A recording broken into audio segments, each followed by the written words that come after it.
Over at Etihad Stadium between the Power and the Kangaroos. If you don't want to know the scores, quickly turn down your radio.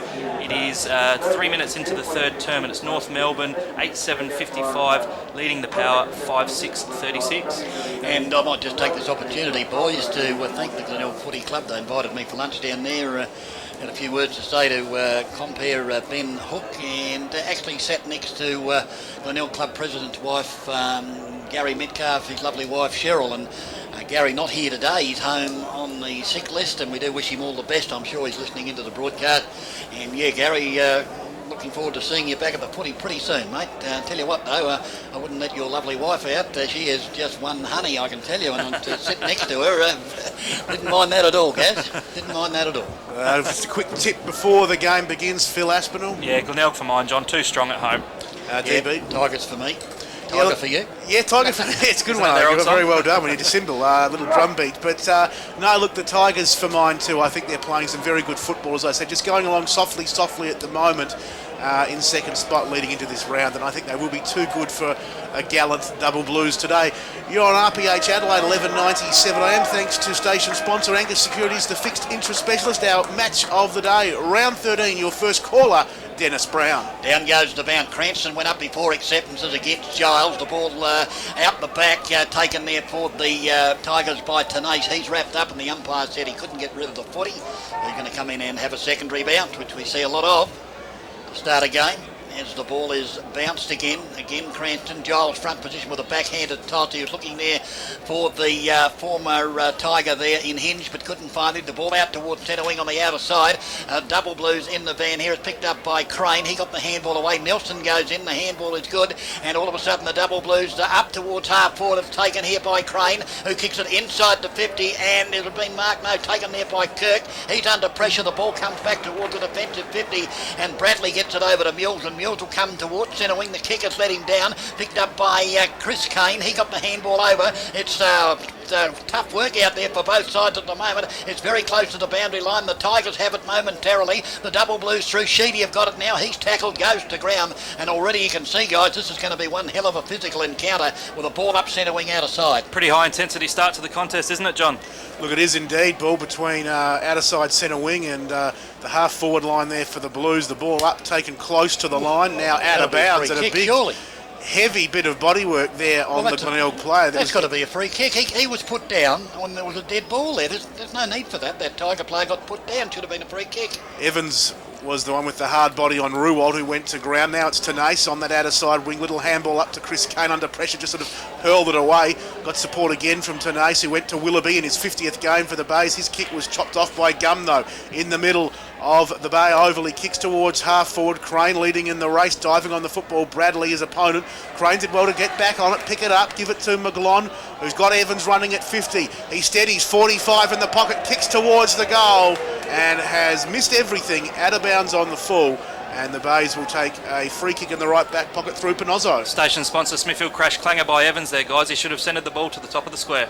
So Panozzo with the footy, touches the ball on the ground, will come towards half back and find Kirk just inside the defensive 50 on the outer side for the Tigers. So big Brett Kirk gets the handball over, gives it to Mules. Mules will swing it into the centre. Cranston's made good space there all by himself. Handball's there to the player there in Ruwald, who got it back there to Cranston. Cranston in turn up towards half forward there as he gave the handball to Tenace. The ball up on that half forward flank. Chance here now for Allen to pick up the footy for the Tigers, but he takes it over the boundary line for a throw in on that right half forward flank, about 60 metres around now from the Tiger goal. As the ball is tossed in again, Cranston in front. The hand went over the shoulder from Giles. Umpire his play on. Goes into a pack once again. And in fact, the double blues emerge with the footy. No, it's gone back into a pack again. Can they squeeze it out somehow? No, now it's at the bottom of about 2 or 3 players. Umpire will move in and ball it up. Half forward flank out of side. Just quickly, DB, you touched on those umpires. Today's field umpires, Colin Rouston, Tony Day and Lee Howson. Thanks to station sponsor Grand Central. The time clock showing 3 minutes gone in this first quarter. No score at the moment to either side as Glenelg player Tenace dived on the loose ball close to the boundary, then handballed it along the line, just hoping to find touch. He did so in the end. Probably gathered about 15, 20 metres for his team along that outer side wing, but no support on that occasion as the ball back into play. Giles for Sturt in the front position, won it down. The Tigers have the numbers at ground level. Kane couldn't pick it up, opens the door for the Blues, and it's Gum through the middle of Brighton Road, kicking inside 50, fisted away for Chambers. Crane crumbed beautifully, handball to Hinge. He strolls into the goal and the Blues open the scoring here at Glenelg Oval, Glider Roll Stadium. Hinge gets his first. The Blues 1 straight 6 on the Williams Brothers Welding Scoreboard Station sponsor. Glenelg yet to score. What a great start for the Double Blues, guys. John Hinge, of course, against his former club. He didn't play in the last contest these two sides played. He pulled out with a hamstring injury during the week at training. So John Hinge gets the Double Blues off to a perfect start, but what a handball by Crane it was. Yeah, it was a good handball, but he was perhaps a little bit lucky because he got flung, and on the end of the fling was the handball. So and it went straight down the throat of Hinge, which, as we know, resulted in a sausage roll. So the ball at centre wing already, and the Double Blues had a moment there to try and pick up the footy, but Cranston picks it up, gives it to Chris Kane. I almost thought he was going to go the wrong way there for a moment, but decided to bomb it back inside 50. The tall timber rise for the occasion. The ball down the ground. First it will be Allen. He won't shirk the issue. Ty Allen goes in. Oh, cop one high. I thought umpire said play on. Comes out to Willoughby. Willoughby lines up in the pocket, and he's missed. And must have just touched the post, I think, the right-hand post of that northern end of the ground, and it's a behind to the Tigers. The Double Blues 1 straight goal, 5 points to difference. Well, Willoughby playing game number 50 today. About his 4th year at the club, has worked hard for those 50 games. McGlon to bring the ball back in for the Blues. He chips to himself and kicks out to defence to 50, where Riley had the ball in his fingertips, but it just slipped through and dribbles out of bounds. 60 metres round from the Glenelg goal. As DB told you, they're 1 behind. Sturt 1 straight 6. 5 minutes gone in the first term of this encounter at Glenelg Oval. The Bays versus the Double Blues as Thurston's breaks from the ball in at defence to 50. He kicks into the middle of the ground. Crane there, spoiled though well by Bradley, who knocks the ball towards that outer side wing towards the boundary line, which he finds, and there'll be a further boundary throw in. Great contest by the youngster there in Bradley on Luke Crane, of course, a McGarry medalist. That effort there in that contest, the station sponsor Speed Heat highlight, boys. As in the ruck, it will be Cranston, the veteran for the Bays. Giles, the Doggies premiership player, now the Blues over the top, won it down. Unable to pick it up there was Evans on the outer side wing. The Bays have the numbers. Bradley works it well to Ruwalt, whose kick is a good one, and it's marked by Matty Bode. Right half forward, outer side kick. And his kick is wonderful, right into the arms there of Rudolph. He goes over the top with the handball to Denise, 40 from goal. Glenelg have hit the front. Giles was desperately lunging on the line, couldn't get to it. Denise gets the Bays first, and they go to 1-1-7. A point clear of Sturt. 1 straight 6 minutes gone, first term. Yeah, great goal by the Tigers, a team goal. Great effort by Sammy Rudolph. We see him running back through the middle here. He decided to take off his opponent, head through the middle, and Matthew Bode switched the ball inside, got the ball onto Tenace, and we spoke about Kane Tenace to John Simons in the intro. Quality player at this level. He certainly finished off and got the Tigers off to a great start. Glenelg 1-1-7, leading Sturt 1 straight 6 on the station-sponsored Williams Brothers Welding scoreboard. The ball, no, there's a free kick being paid here, boys, already before that bounce went to Giles. I didn't see what it was for. It'll go all the way up inside 50. It was a booming kick offhand taken by Rudolph, and Rudolph's kick on the left boot just landed inside the line, almost as though it was going to go out of bounds on the sitting bull, but luckily for the Tigers, it just bounced inside the line. So there'll be a boundary throw in right forward pocket for the Double Blues. Kicking to the southern end of Glider roll as the ball is bounced down. An opportunity here for the Tigers, picked up by Crampton to Mules. Mules will bring it out towards the safety of the boundary just outside the 50 on the grandstand side in front of the Snout Slouts. And there'll be a boundary throw in. Good crowd build up here, DB. Yeah. I'd say it'd be probably just over 4.5, maybe 5,000 people so far. Yes, and these two sides I think drew a huge crowd, didn't they, last year from memory? Yep. As the boundary umpire throws it back in, again Giles. Oh, got rid of Cranston, and the ball came back to him somehow. The check side, I thought the Bay player was being hung onto there, and Mills, the umpire, said play it on as it picked up by Kirk. He was lucky to get away because he dropped what he should have hung onto. Having an eerie there was Chambers, and the ball forced through for the minor score to the Double Blues. So they go along to 1 goal, 1, and ball game all tied up. The Tigers 1-1. No, very tense, tight stuff to start this game. A couple of times we've seen some free-flowing play, both times resulting in goals to either side as Mules brings it back into play, kicks long down to centre-half back where Cranston makes space. Giles goes up high, fists it down, opens the door for the Sturt runners there. It's Bratton putting them back inside 50 and all on his lonesome. Marking about 40 out straight in front is Plant for the Double Blues. And he's an interesting proposition, Phil Aspinall. A very good kick for goal, a very long kick for goal. Distance won't trouble him. It's the accuracy which we'll watch with interest. Yeah, James Plant spent a bit of time in defence in the early parts of his career, but Luke Norman's had the luxury of being able to play him up forward and on the ball. So James Plant from about 30 out, dead in front, kicks on its way. It's faded across the front to the right-hand side from behind. A costly miss there, boys. So Sturt move on to 1-2-8, Glenelg 1-1-7. Okay, so the ball to be kicked back into play by the Bays will be Panozzo to bring it in. Golden opportunity went begging there. Real clanger as the ball goes to the outer side. Very close to the boundary line. Was it touched? No, said the boundary umpire out on the sitting ball. So it'll be the Blues to pump it back in. Gee, that was another bad kick. The ball comes in, pushed off the contest there was Chris Kane. In goes John Cock. The handball was good. They've got it through Herring. Herring fires out a handball over to that far side. The ball comes inside. In front was Chambers. The umpire calls play on. It's inside the 50 for the double Blues. They've got another free kick's gone. The Tigers are going to get a free kick just in time. And that'll be a 50-metre penalty because I'm not sure who the double blue player was that kicked the goal. Luke Crane, DB. Umpire's whistle went. Crane played on, kicked the goal, but of course the umpire had paid the original free kick to the Tigers. And it'll come back. It's a 50-metre penalty, so it's got to be back to the centre of the ground, you would think. And that's exactly what happened. Plant going back, or plant. Depends where you come from. You can plant the plant or you can plant the plant, whatever you like. As the ball comes into the centre of the kick, and the mark taken there for the Tigers by Tenace, is it? It is indeed. So Tenace now with the footy right in the centre of Glider Roll. Will go to that outer side. It's a kick looking there for up in front. Good mark. Is that Kirkby? Seller. Seller, wasn't it? James Seller up in front. That was a good grab. So Seller just outside the 50. Will kick from about 55 metres, I reckon, guys. Comes back and wobbly old kick coming into watch. Full forward up in front. Todd Grimer. The ball went straight through his hands. The ball's still inside the 10-metre arc there. Players are going in hard. Kirkby's got it. They drag him to the ground. And there'll be a ball up only about 13 to 14 metres out from the goal. It was a station sponsor Smithfield crash clanger, that kick from Seller, wasn't it, John? Look, it certainly was. Although it almost came off in a funny sort of a way. 11 minutes gone first term. The Blues work it out through a chain of handballs. It's with Gum tight on the behind line to Fittick. Now lending his support there, Cubillo. And the Blues come out of trouble now with Fittick bouncing as he hits defence. The 50 kicks towards centre half back. Getting low down and taking a good mark on that occasion for Sturt was Evans. He kicks long towards half forward. John Cox made a little bit of space. Ball over his head. Allen comes in to apply the pressure for the Bays. He dropped what he probably should have taken on the bounce. Allen dived in over the top of John Cox. The umpire says, "I'll have it, boys." 70 out from the Glenelg goal. It's the Bays 1-1-7, Sturt 1-2-8.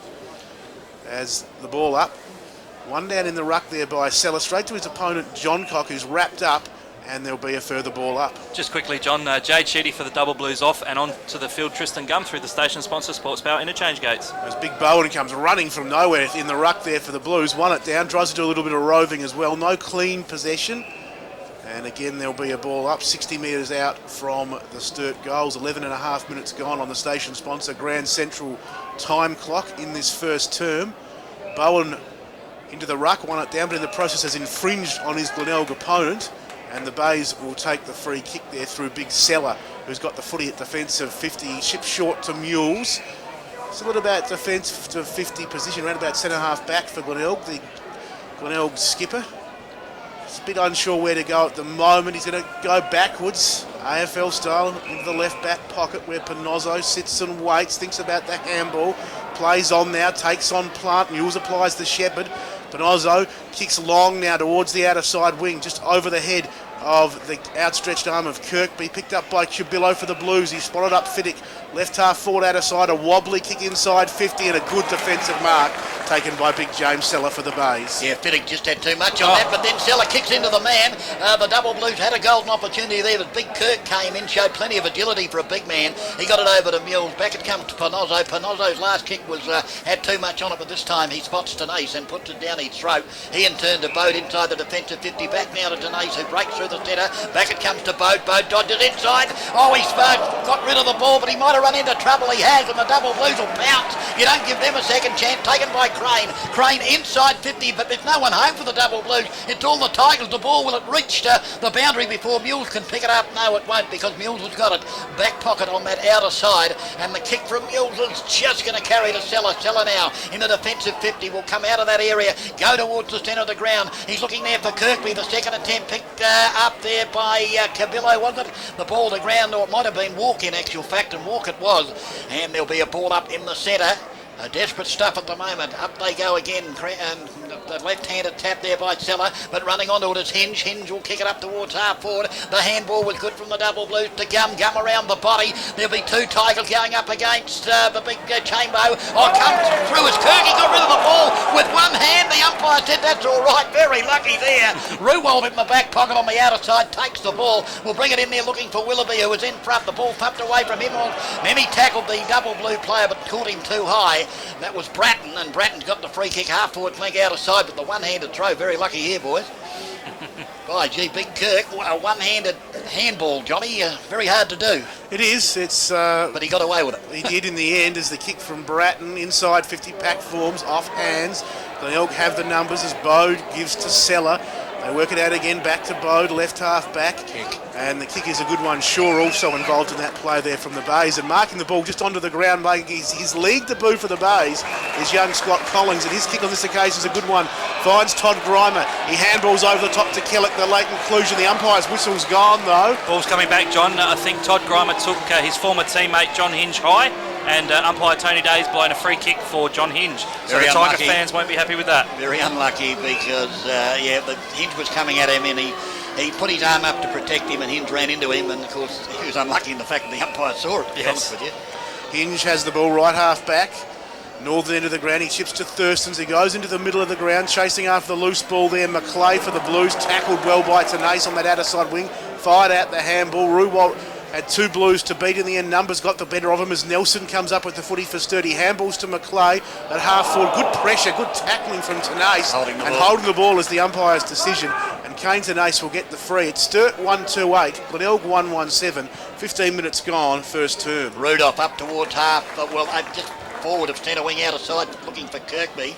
The big man slides to the ground and takes a good grab. Kirkby will chip it over the top, and running to space in that right half forward flank there. Trying to pick up the player for you was one of the Kane brothers. I think it may have been Chris Kane, and the ball has been kicked forward and marked by Todd Grimer. Toddy Grimer's got it outside the 50, just outside the 50. It looks like he's having a shot, lining up for a shot, DB, so I'll call this one through. Todd Grimer, of course, we know at times, guys, has a suspect kicking action. This is probably just beyond him, but he'll kick from about 55. He trundles in, the kick's on its way. Yeah, it's a bit of a floater, as I mentioned, guys. He does have that suspect kicking action, and that's a prime example there. That one out of bounds on the full against Todd Grimer, and a free kick by the looks of it to Jade Sheedy. It was like a kite with a hole in it, Johnny. Fancy trying to mark that. Well, there's been a few floaters going forward into the Glenelg forward. We saw Seller moments ago. Sheedy, as is, has the football, left back pocket, 15 and a half gone on the station sponsor Grand Central time clock. Sheedy loads up and kicks long to half back left, outer side of the ground. Bowen there for the Blues, knocked it down towards Nick Walk, who handballed it to Evans, who perhaps he heard a voice because he handballed straight to Ruwald, whose kick lobs it forward 50. Nelson didn't go the required distance, so the mark wasn't paid. He was then taken high. And big bustling Ben Nelson will take the free kick. Defensive 50 for the Blues. He chips it to centre half back. McGlon safely pouches the ball, plays on, kicks towards half forward where Herring has created space out in front of his Bay opponent Kirk. Herring wheels around on the right boot, got a lead on it forward 50. It's Gum. Dropped what he should have taken. Knocked away from him then to Cranston. He was good with a handball to Rudolph. He's away and running through the middle of Glenelg Oval. Rudolph, diving mark taken at half forward by Kellock. The late inclusion for the Blaze in the place of Murphy. He's got Willoughby running on from him, and he finds that player 40 out, 45 degree angle, as Dennis Brown told you. Very good mark, running with the flow of the football, and he can go back and try and put his side in front. It's the Blues 1-2-8, Glenelg 1-1-7. This shot on goal for Josh Willoughby, guys, again set up for mine by Sam Rudolph, providing some great run through the middle there. Got the ball onto Kellock, and as a result, Josh Willoughby, the 50 gamer, has a shot on goal, probably a 45 degree angle, probably 35 metres out. He's got a bit of a long run up. Does young Josh, of course, spent some time with the Sydney Swans, so he comes in now.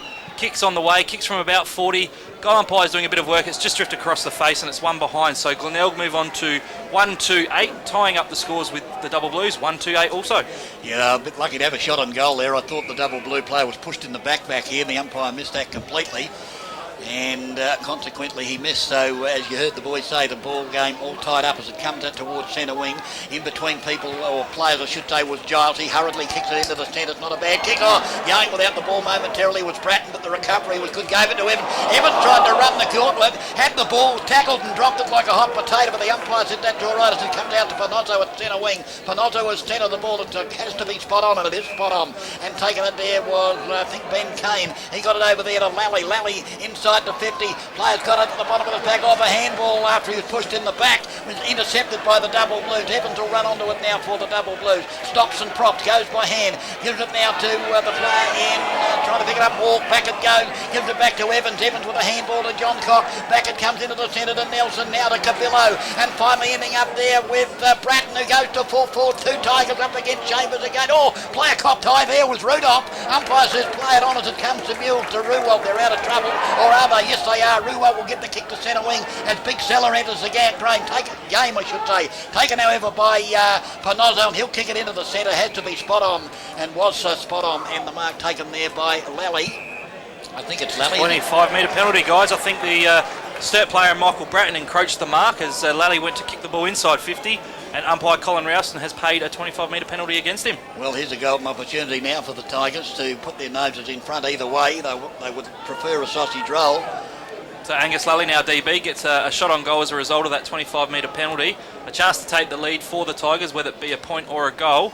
But a great story for Lally to be back in the side playing league football. Of course, he missed a lot of football with that knee reconstruction. So Lally kicking from just on 50, dead in front, kicks on its way. It's drifting across the face. It has snuck in, but a great goal to the Tigers, guys. Angus Lally gets his first for the day. The Tigers get their second. On the station-sponsored Williams Brothers Welding scoreboard, they move along to 2-2-14, leading the Double Blues 1-2-8. And John Nankerville, lots of pressure and intensity in that contest there, but the Tigers able to capitalise and get the goal.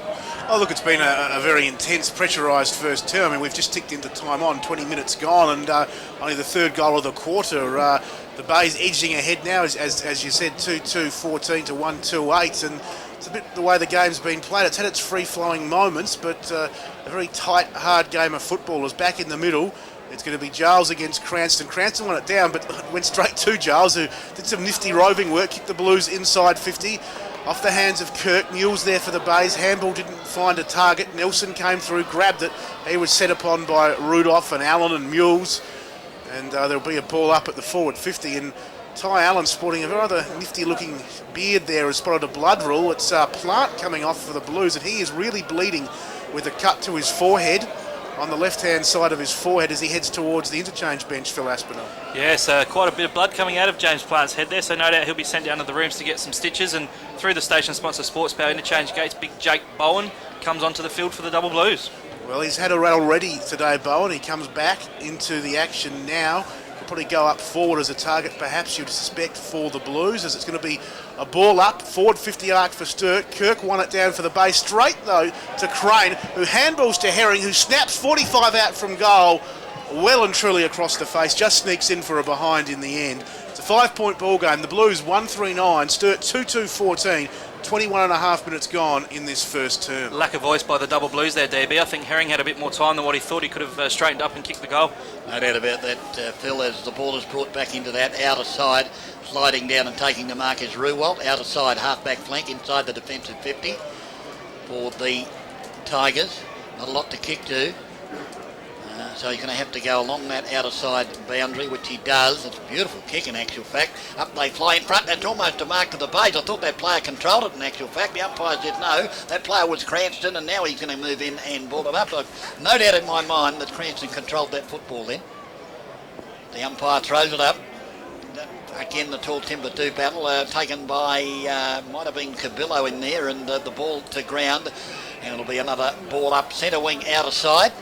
Just quickly, DB, thanks to the station sponsor Prince Albert Hotel. If you don't want to know the AFL scores, turn down your radio. It is 28-minute mark of the third term. North Melbourne 13-10-88, leading the Power 8-7-55. So the ball in the centre taken by Panozzo. Got a handball over to Mules who fell over, then dived on the foot. He tried to pick it up again. Somehow got out of that tackle. Superbly done by Mules. Gave it over there to Ruwell. He in turn to Nace. Nace has got a bit of space. It wasn't supposed to rhyme. It just happened that way as he's had two bounces out there outside 50. The kick from Tenace going right to the square and just to the left-hand side of the goalpost for the minor score. So again, the Tigers off target. They go to 2-3-15. The Double Blues 1-3-9.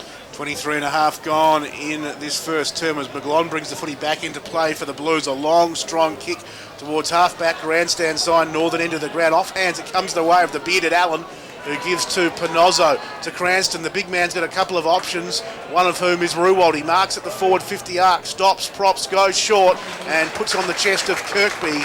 35 out, 45 degree angle, kicking towards the northern end. And Tenace just missing to the left, Phil Aspinall, but Kirkby has a chance to atone for that mistake. Yeah, Rory Kirkby having a shot on goal now here, kicking down to the northern end, or the station-sponsored Barry Studley Proprietary Limited end. The kick's on the way, no one's on the goal line, guys. It's drifted through for a goal. I'd suggest a Sturt player might have been able to get that, but Rory Kirkby gets his first, gets the Tigers third, so they move along to 3-3-21. The Double Blues are 1-3-9. Yeah, a bit of breathing space for the Tigers. And they built that up well, Johnny, didn't they? Here from here, centre wing, kept putting it to a player in space until Kirkby marked inside 50 for that shot on goal. As young Sam Shaw comes onto the ground, and coming off is Ben Kane. Through the station-sponsored Sports Power interchange gates, DB. JB.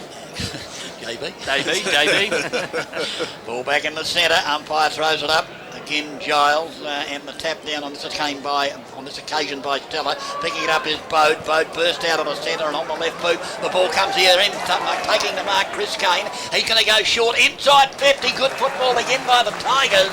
And the mark has been taken by Lally. And Lally will go back. He's already kicked one. Probably about the same distance, but only this time half forward flank on an angle. But shouldn't have any problems with the distance. Accuracy the only question.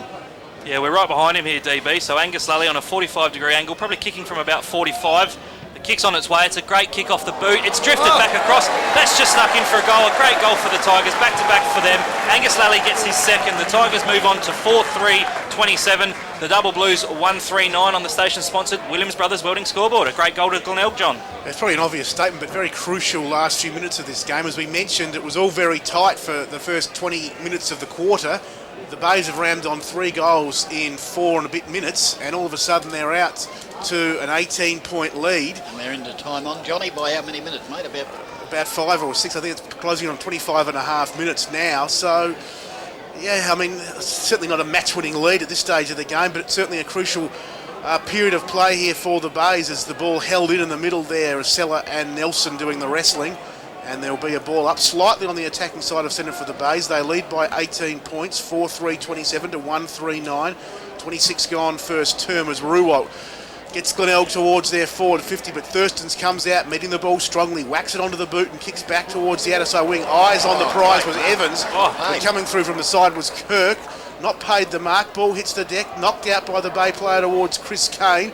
Comes now towards Seller again. On that outer side wing, edge of the centre square, a high ball towards the run of Lally. Can he pick it up inside the boundary at half forward? He can't. The Sturt numbers get the better of him. Hinge had it, handball to Thurston, tight on the line, left half back, outer side of the ground for the Blues. Umpire spied a free, advantage paid. It comes to Big John Cock, who just launches a roost of a kick from left half back up to the forward 50 arc. And to run onto it is Crane. He picks it up now at 50. Little grubbered kick towards Chambers at shoelace level. He wasn't going to be able to get that. Mills wearing him like a glove. Chambers did well though in the end to knock it back towards Crane, who under pressure just threw the handball out. Panozzo there for the Bays. Handball's over the top looking for Ruwald at defensive 50. In the end they find the line, which I think was the Bays' aim from the start. It's Glenelg 4-3-27, Sturt 1-3-9, 27 gone first term. The Tigers held up well in defence there, didn't they, DB? Well, they had to because the Blues had all the running coming into their 50, but it was just a poor kick by Crane. It went along the ground. He was trying to pass it, obviously, and came off the boot very poorly as the ball is kicked into the centre off a spin around from the body. John Cock ran onto it. He also kicked it inside 50, gave it to Evans. Evans to John Cock. John Cock, he tried to get it over to a teammate, comes back here to Fiddle. He loses the ball back. It comes in. under enormous pressure here.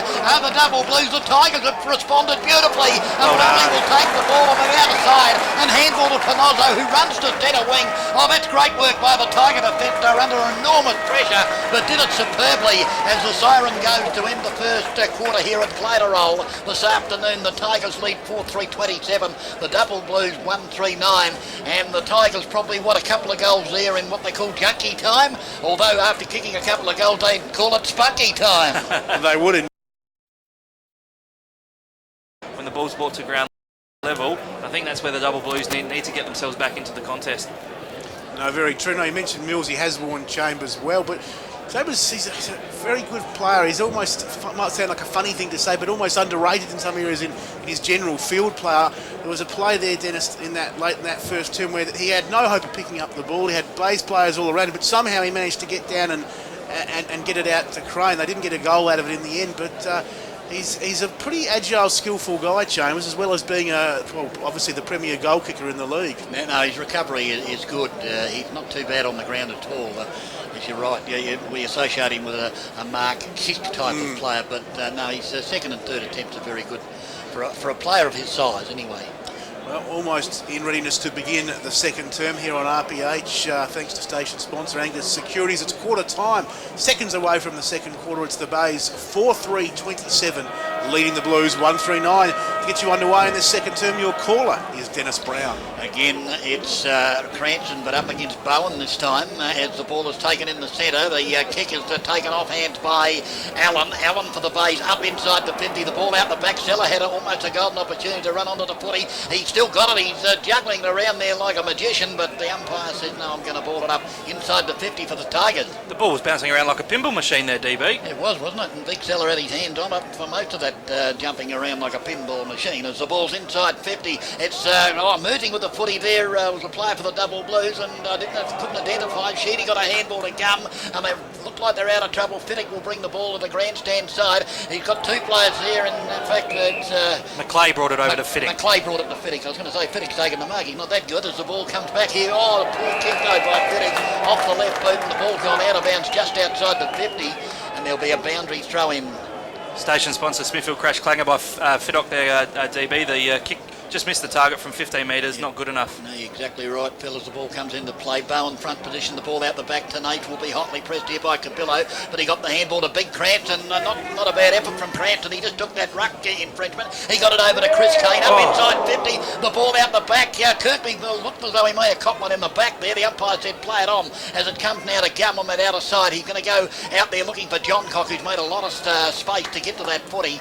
Well, made a lot of ground, I should say, to make space and get to the footy. He's on the half-back flank outer side for the double blues.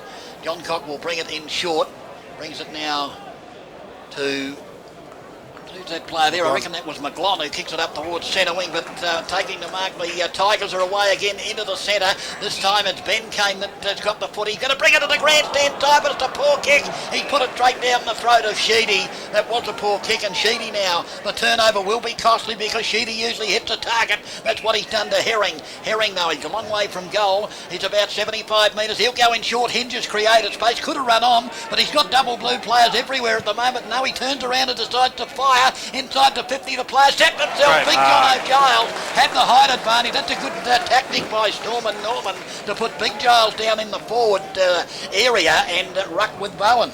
Yeah, Jonathan Giles, great effort there in that marking contest. Took a very strong mark just at the top of the goal square, so no doubt a goal coming up for the double blues. Giles comes in from 10 metres out, dead in front, kicks truly for his first. The double blues get their second, move along to 2-3-15, trailing the Tigers at 4-3-27. And John Nankerville, as DB mentioned, a great move by Luke Norman to put Giles deep in the goal square. Oh, look, it was. That extra height can be so important as it was on that occasion. Glenelg just not having the numbers back there to cover Giles. We know he can kick goals. He's done it against Sturt, most notably in the qualifying final last year. But a very costly turnover here in the centre of the ground by Ben Kane. Yep. So you just can't turn the ball over against these sides, can you? 2.5 minutes gone in the second term. A much needed goal to the Blues. 12 points the margin after the Bays had edged their lead out to 3 goals late in that first term. Bowen went high in the ruck for the Blues. Came down without the football. Crane there, though, gets the centre break for Sturt. Kick it inside 50. Bouncing ball. Well read by Bradley for the Bay. He's going to handball back to Rudolph, pardon me. He comes out towards half-back, grandstand side. Bouncing along the wing, Sheedy grabbed the ball, Ruwalt grabbed him, but Sheedy got a handball out in the Yench direction. Tight on the boundary line, Matt Yench kicks into the middle of the Bay Oval, taking it on the bounce. There was Gummy, goes inside 50, leading Charles to the ball on that occasion was Rudolph, who did very well to spin round, chip the ball up and find Ruwalt. Half-back right is where his kick goes on this grandstand side, and it's marked by Ben Kane for the Bays. Not a lot on offer at the moment for Glenelg. He chips back to his skipper inside the defensive 50. That's Mules, who kicks to centre half back where the mark is taken there by Allen. He plays on, kicks towards half forward right. Bode there, went over his head. Getting back first was Riley. Gave a little handball out, and the Blues can work it around now through handball. Thurston's to Riley. Still at left half back for the Blues. Pops the ball up. Fiddick came through strongly, couldn't take it. Cubillo appealing for the free, nothing doing. The Bays can come away with it now from half forward. It's Chris Kane. He runs to 50, puts to the top of the goals. Offhand Seller, can he get a foot to it? No, he can't. Rush through for one behind to Glenelg. They go to 4-4-28. Sturt 2-3-15. And already the ball out there at half-back on the outer side with Fiddick. He goes further afield to centre wing where John Cox got the footy. He turns around and fires it to half-forward, trying to run onto it. There was a Bay player there, a double blue player in Gum, but picking it up is Kirk. And Kirk off the left boot, back towards half-forward. Oh, Matty Bow giving away many inches against the tall timber of the double blues, and they will come away with it to centre wing. Grandstand tied to Jench. Herring's all alone like a fish in the water out on the half-forward flank here, and Herring's taken the mark. He's going to turn around and bomb it long. They're going to go for that tame option again to big John O'Giles. Very close to the line. Does he hold the mark? He has. Inside the line, only just, I might add.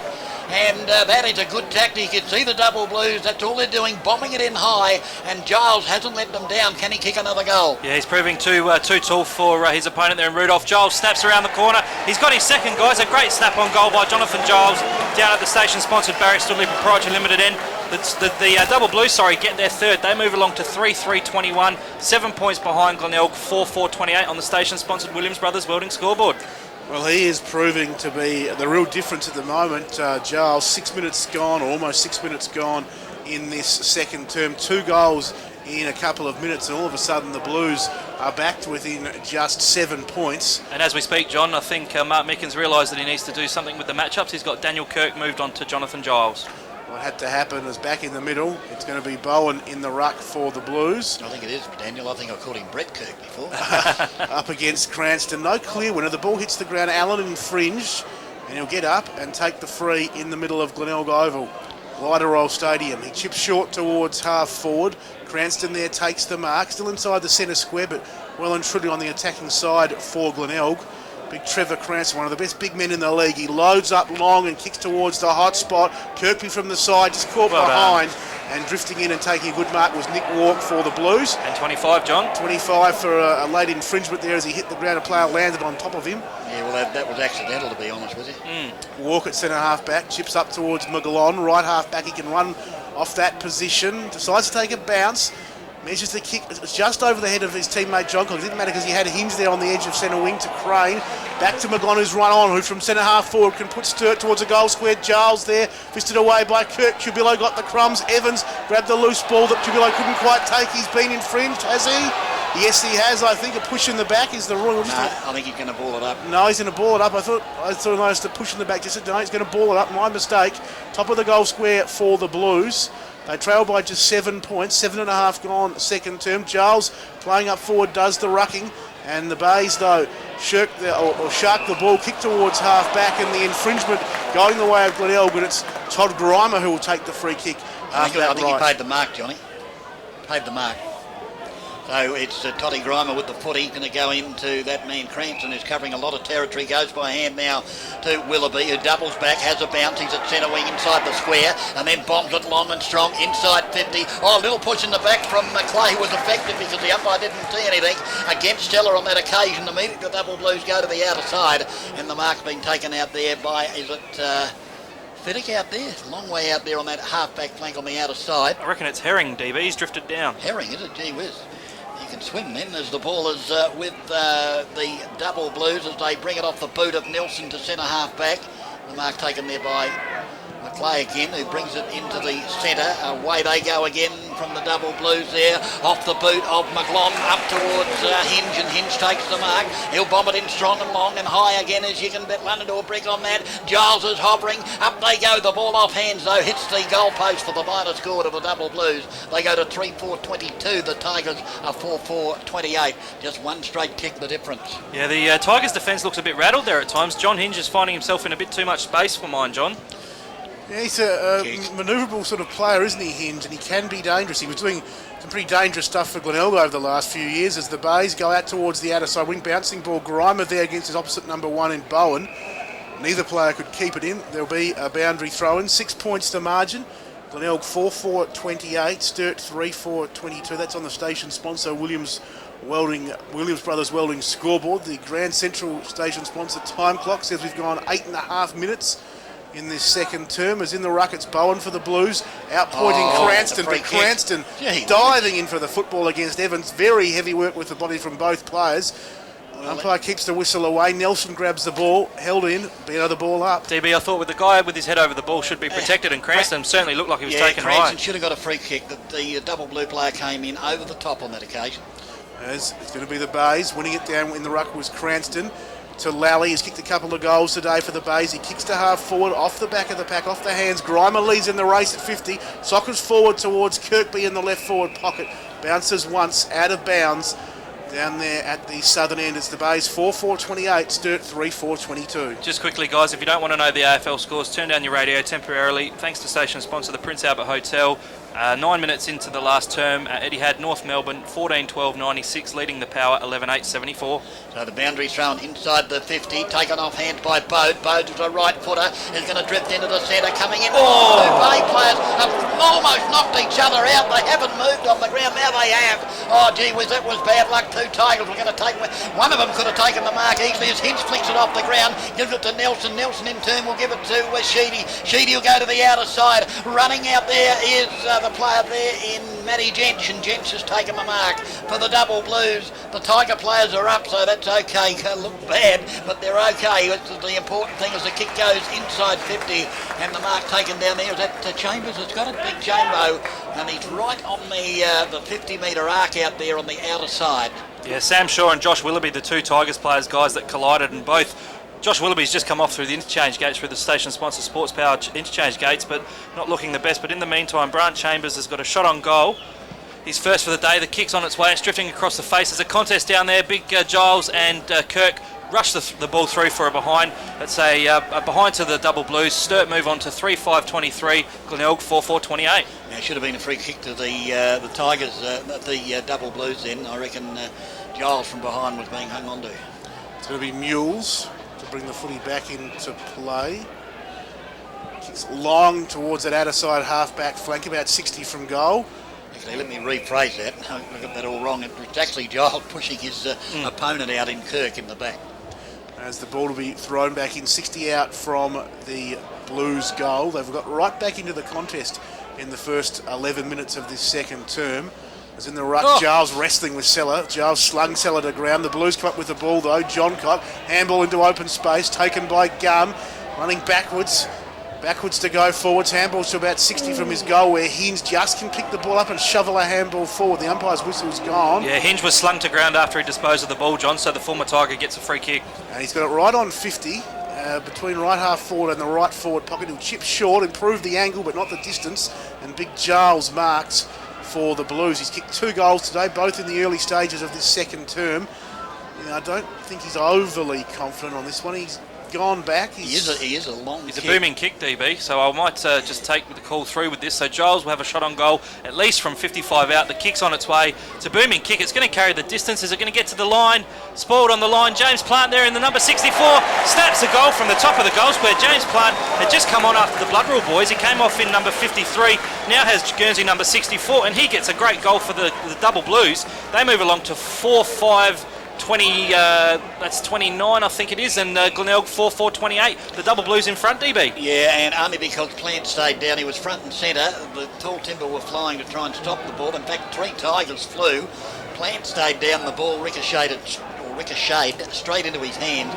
He dodged around and put on his right boot for a sausage roll. So the Double Blues in front by 1 point. Great game of footy here.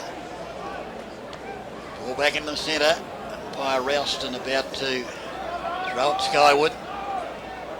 Again, Bowen and Seller.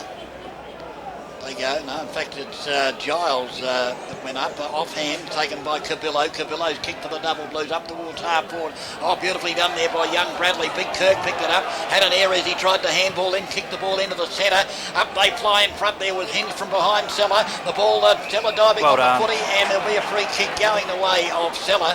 Similar to what we saw over on the other side that wasn't paid in actual fact. So Seller now will go by hand. He gives it to Mills. Mills will chip it short into Shaw. Sam Shaw now for the base, gets it back to Mills. Probably wasn't intended for Mills, but Mills was there. A good follow up by the skipper, then kicks it long and strong inside 50 old hand, taken by Grimer. He tries to burst the pack, handball back to Chris Kane, who dropped what he should have kept on holding on to, I should say, as the ball's with now the Double Blues. And again, great smother there by, I reckon that was Ty Allen, off the boot of a Double Blue player who looked like bringing the ball out. A chance there for Ruwald. He lost it. It's desperate stuff inside the 50, right full forward pocket for the Tigers, and the umpire has no option but to ball it up. So some great work in there by both sides. Yeah, guys. Great desperation by both guys, John Nankerville. That smother by Ty Allen, certainly a station sponsor speed heat highlight. Blues by a point deep inside Glenelg's forward line. Almost 14 minutes gone in the second term. Fiddick had the ball. The handballer sorts out. Allen grabbed the loose. What a goal! And kicks a goal. He just came strong and hard and bustled through Allen and dared the Blues players to tackle him. And they couldn't do so. The Bays back in front. 5-4-34 the Bays go to. Sturt 4-5-29. A 5-point ball game, 14 gone second term. Sensational goal by Ty Allen, guys. That certainly is a goal of the game. I know we saw Matty Bode kick a long 60-metre torp last week here at this ground against North Adelaide when the RPH boys called the game, but Ty Allen, the bearded one, just decided to say, well, come on, I'm taking yous on. I'm going to run through here, and deep in the pocket, just ran into the open goal square and kicked a sensational goal to get the Tigers back in front. Yeah, that was a great goal, guys. If you get a chance to see it on the replay, just a sensational goal. And now the umpire's paid a free kick in the centre. Two big men flying for the ball, and he's found a free kick to one of them.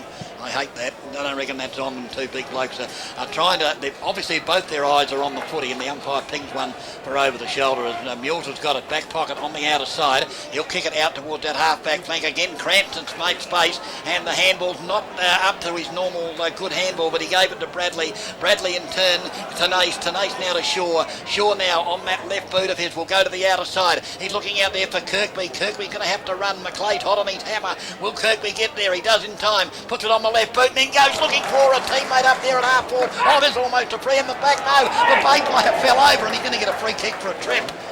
And I reckon that player out there is Scott Collins. So good work by the youngster, and he's going to throw it on the left boot towards full forward. Grimer at the back, offhand and true for the minor score to the Tigers. They go to 5-5-35. The Double Blues 4-5-29. One straight kick in it. 15 and a half gone in this second term. McGlone brings the footy back in for the Blues. Panozzo getting up very high at half forward for the Bays and pulling in the mark. He's able to do that, Luke Panozzo. No more as a defender, really, but can take a big specky mark. I remember a reserves grand final for the Bays about 4 or 5 years ago. He took a fantastic grab in that game. He's got the footy now, 55 out. He's lining up as though he wants to have a kick, Phil Aspinall. Yeah, well, Luke Panozzo can kick goals. He's been sent down forward before in the past. He's going to kick from at least 55 metres out. It's a booming kick. It's on its way. Is it going to make the distance? It's just touched over the line. Is it? No. It's a goal, DB. So Luke Panozzo gets his 55th in his 140-game career. So a great goal from outside 50 by Luke Panozzo. The Tigers get their 6th. They move along to 6-5-41. A 2-goal lead on the Double Blues, 4-5-29. A great goal to Luke Panozzo, John Nankerville. Oh, look, fantastic stuff from Panozzo. Great mark, and he went back, and as we said, Phil Aspinall mentioned, he can kick a long way, and it just had the legs to clear the pack, and all of a sudden, after finding themselves down a few minutes earlier, the Bays, Dennis Brown, are out to a 2-goal margin. Well, they hadn't kicked the goal, had they, in this quarter up until a couple of minutes ago. Now they've booted 2 as the ball's back in the centre. Giles is obviously back in there because I can see Big Bowen standing on the boundary line. Giles' handball comes into the centre, off hands to Bratton. Bratton will go out to the half-forward flank. Gum will lead in the race for the ball. The ball's set up for him nicely. He gathers it in, turns around and fires into the pocket the lead of Chambers, and Chambers almost to mark. The ball off hands, though, taken by... he got shoved in the back, that Bay player. That's got to be a free kick, surely. He took the ball and we're going. The ball had gone out of bounds and then he got put down. And is that Big Mills that is he the recipient of the free kick? Sure is, DB. So Mills now with that funny-looking action on that occasion off the boot, and the ball wobbles out of bounds on that outer side, right half-forward flank out there for the double blue. Yeah, just unnecessary by Brant Chambers. He didn't need to push him in the back. The ball was over the boundary line. It was just a silly free kick. 18 minutes almost gone in this second term. Ball at right half forward for the Blues. They trail Glenelg by 12 points after leading earlier in the quarter after they were down by 18 points at quarter time. It's been an interesting contest, and everything that Sturt have been able to throw at Glenelg, they've been able to throw right back, and they deserve that 2-goal lead as Cranston wins it down in the ruck towards the boundary line, and the ball out of bounds. And we mentioned the undiscipline by Brant Chambers there. No need to push Wade Mills in the back. Luke Norman agrees with us, boys, and he's brought Chambers off through the interchange gates. The station sponsor Sports Power, and big Jonathan Giles is heading back down to full forward. As wrestling in the ruck, it's Bowen for the Blues. Cranston now in front position for Glenelg. Won it down. Bode picks it up at half back and kicks it back towards the wing. Riley stood his ground though for the Blues and took a good mark. He kicks towards centre half forward now, where space has been made by Cubillo. He takes the mark and steadies things down. He's almost in the middle of Glenelg Oval. He chips to Bratton, the former Norwood player, who marks at the corner of the square, left half forward, kicking towards his northern end. His kick looking for John Cox, spoiled by Rudolph. Falls 40 from goal. Coming out, Bradley knocked it towards Bode. He was dispossessed. Gum knocked it along for the Blues, but coming in and grabbing the loose ball was Rudolph. Just threw it on the boot. Got about 5 metres before the big Sturt ruckman Bowen picked it up. Almost threw that one out in the Crane direction. As it is, it's a turnover now as Tenace grabs the loose football, gives to Lally, who kicks towards half forward left, outer side of the ground where Kirkby has taken the mark. He kicks up to 50. Leading in that contest was Ben Kane, knocked away from him by Fiddick though, and the Blues can kick for touch along that wing. Didn't in the end really go towards the boundary, and so enabled the Bays to go forward again, and the mark is taken this time by Kane, 55 from goal, as he loads up Ben Kane and kicks long towards the top of the square, coming through Seller in front. Bowen. Seller spoiled, the ball hits the deck. Seller Bowden at the bottom of the pack for the Bays. Ball held in 20 metres out from the Glenelg goal, and there'll be a ball up. Yeah, DB, I thought that was either a mark or a free kick for chopping the arms. I thought Bowen probably had enough of it, but I thought Seller did chop the arms out there. Yeah, he did, and he should have got the free kick in actual fact, but the ball now bounced inside just outside the 10-metre arc for the Bays. The ball tapped down. Who's going to be running on it? Looks like Shaw. Shaw picks it up for the Tigers and got flung to the ground. He'll get a free kick for that, because he had got rid of the ball well before he got flung to the ground. And Shaw now, Sam Shaw will line up from the right full forward pocket. Be a great goal if he can kick it from there the way the breeze is blowing. Let's have a look as he goes back, and he's going to be hard up on the boundary, Phil. But I reckon he's a left-footed DB, so it's the right side for a left-footer. He's lining up from, he's right up against the fence, right in front of the slouts there, so all the snouts in that pocket will no doubt cheer him on if he can kick this. So Sam Shaw, the Crows' listed player, lining up for his first goal of the day. Very tight angle, deep in the pocket. The kick's on its way as he threaded it through from a tight angle. Very, very close. Just drifts across the face for a behind. Glenelg get their 6 behind. They move to 6-6-42, leading the Sturt side 4-5-29. Always difficult to kick goal in that pocket, Johnny, isn't it? It is. Breeze, I know the breeze is blowing towards that end, but you're still going to just allow enough to kick it. 21 minutes gone, second term. McGlone brings the ball back into play, out towards half back for the Blues. In the end, it's seen over the line by Mules on that outer side wing. It's another score check. It's the Bays 6-6-42, Sturt 4-5-29. 13 points the Bays lead by. Early stages of time on in this second quarter. As Bowen in front position in the ruck for the Blues, outpointed by Krantz on that occasion. At half forward for the Bays is where the footy is. It's grabbed by Sturt's Bratton. He's grabbed by Ruwalt, and there'll be a ball up, 65 out from Glenelg's goal. As again we see the ruckman in Cranston and Bowen. Cranston winning on that occasion. Fiddick for the Blues, head over the ball, players diving in. Umpire watching proceedings closely. He'll ball it up again. The Bays by 13 points. They led by 18 at quarter time. Sturt hit the front, the 10-minute mark of this second term, but the Bays have steadied with a couple of goals and now hold on to that 13-point lead. In this final game of the rivalry round, round 13 of the SANFL, we're officially halfway through the season. Winners already this week, West over Eagles, Norwood over Port, and Central over North. As the ball at half forward for the Bay, shuffled forward, trying to pick it up is Tenace at the forward 50. He did well to get it out to Kellogg, who kicks a high ball to about 30 from goal. Kirkby in front position, fisted away from him. Great crumbing Ruwalt, snaps on the goal and just misses away to the left for the Bays. Another behind there, 6-7-43. Sturt 4-5-29. We've gone 22.5 in this second term. Yeah, Mark Ruwold in a great spot there, crumbing front and square where all good rovers should be, but just on the left foot, his inaccuracy is an issue at the best of times, and a point the result there from the Mark Ruwold shot on goal, DB. So we're into time on by a couple of minutes as the ball goes to that outer side half-back flank. The Double Blues have it on that outer side. They'll bring it up towards the centre wing. The ball already comes up towards half-forward as it came off hands. It's underneath the pack of players, and the umpire has no option but to move in and ball it up again. Right half-forward flank outer side for the Double Blues, who transferred that ball down the outer side of the ground very quickly as the ball is tossed up. It comes to ground again. The Double Blue. Oh, is that a free kick? No.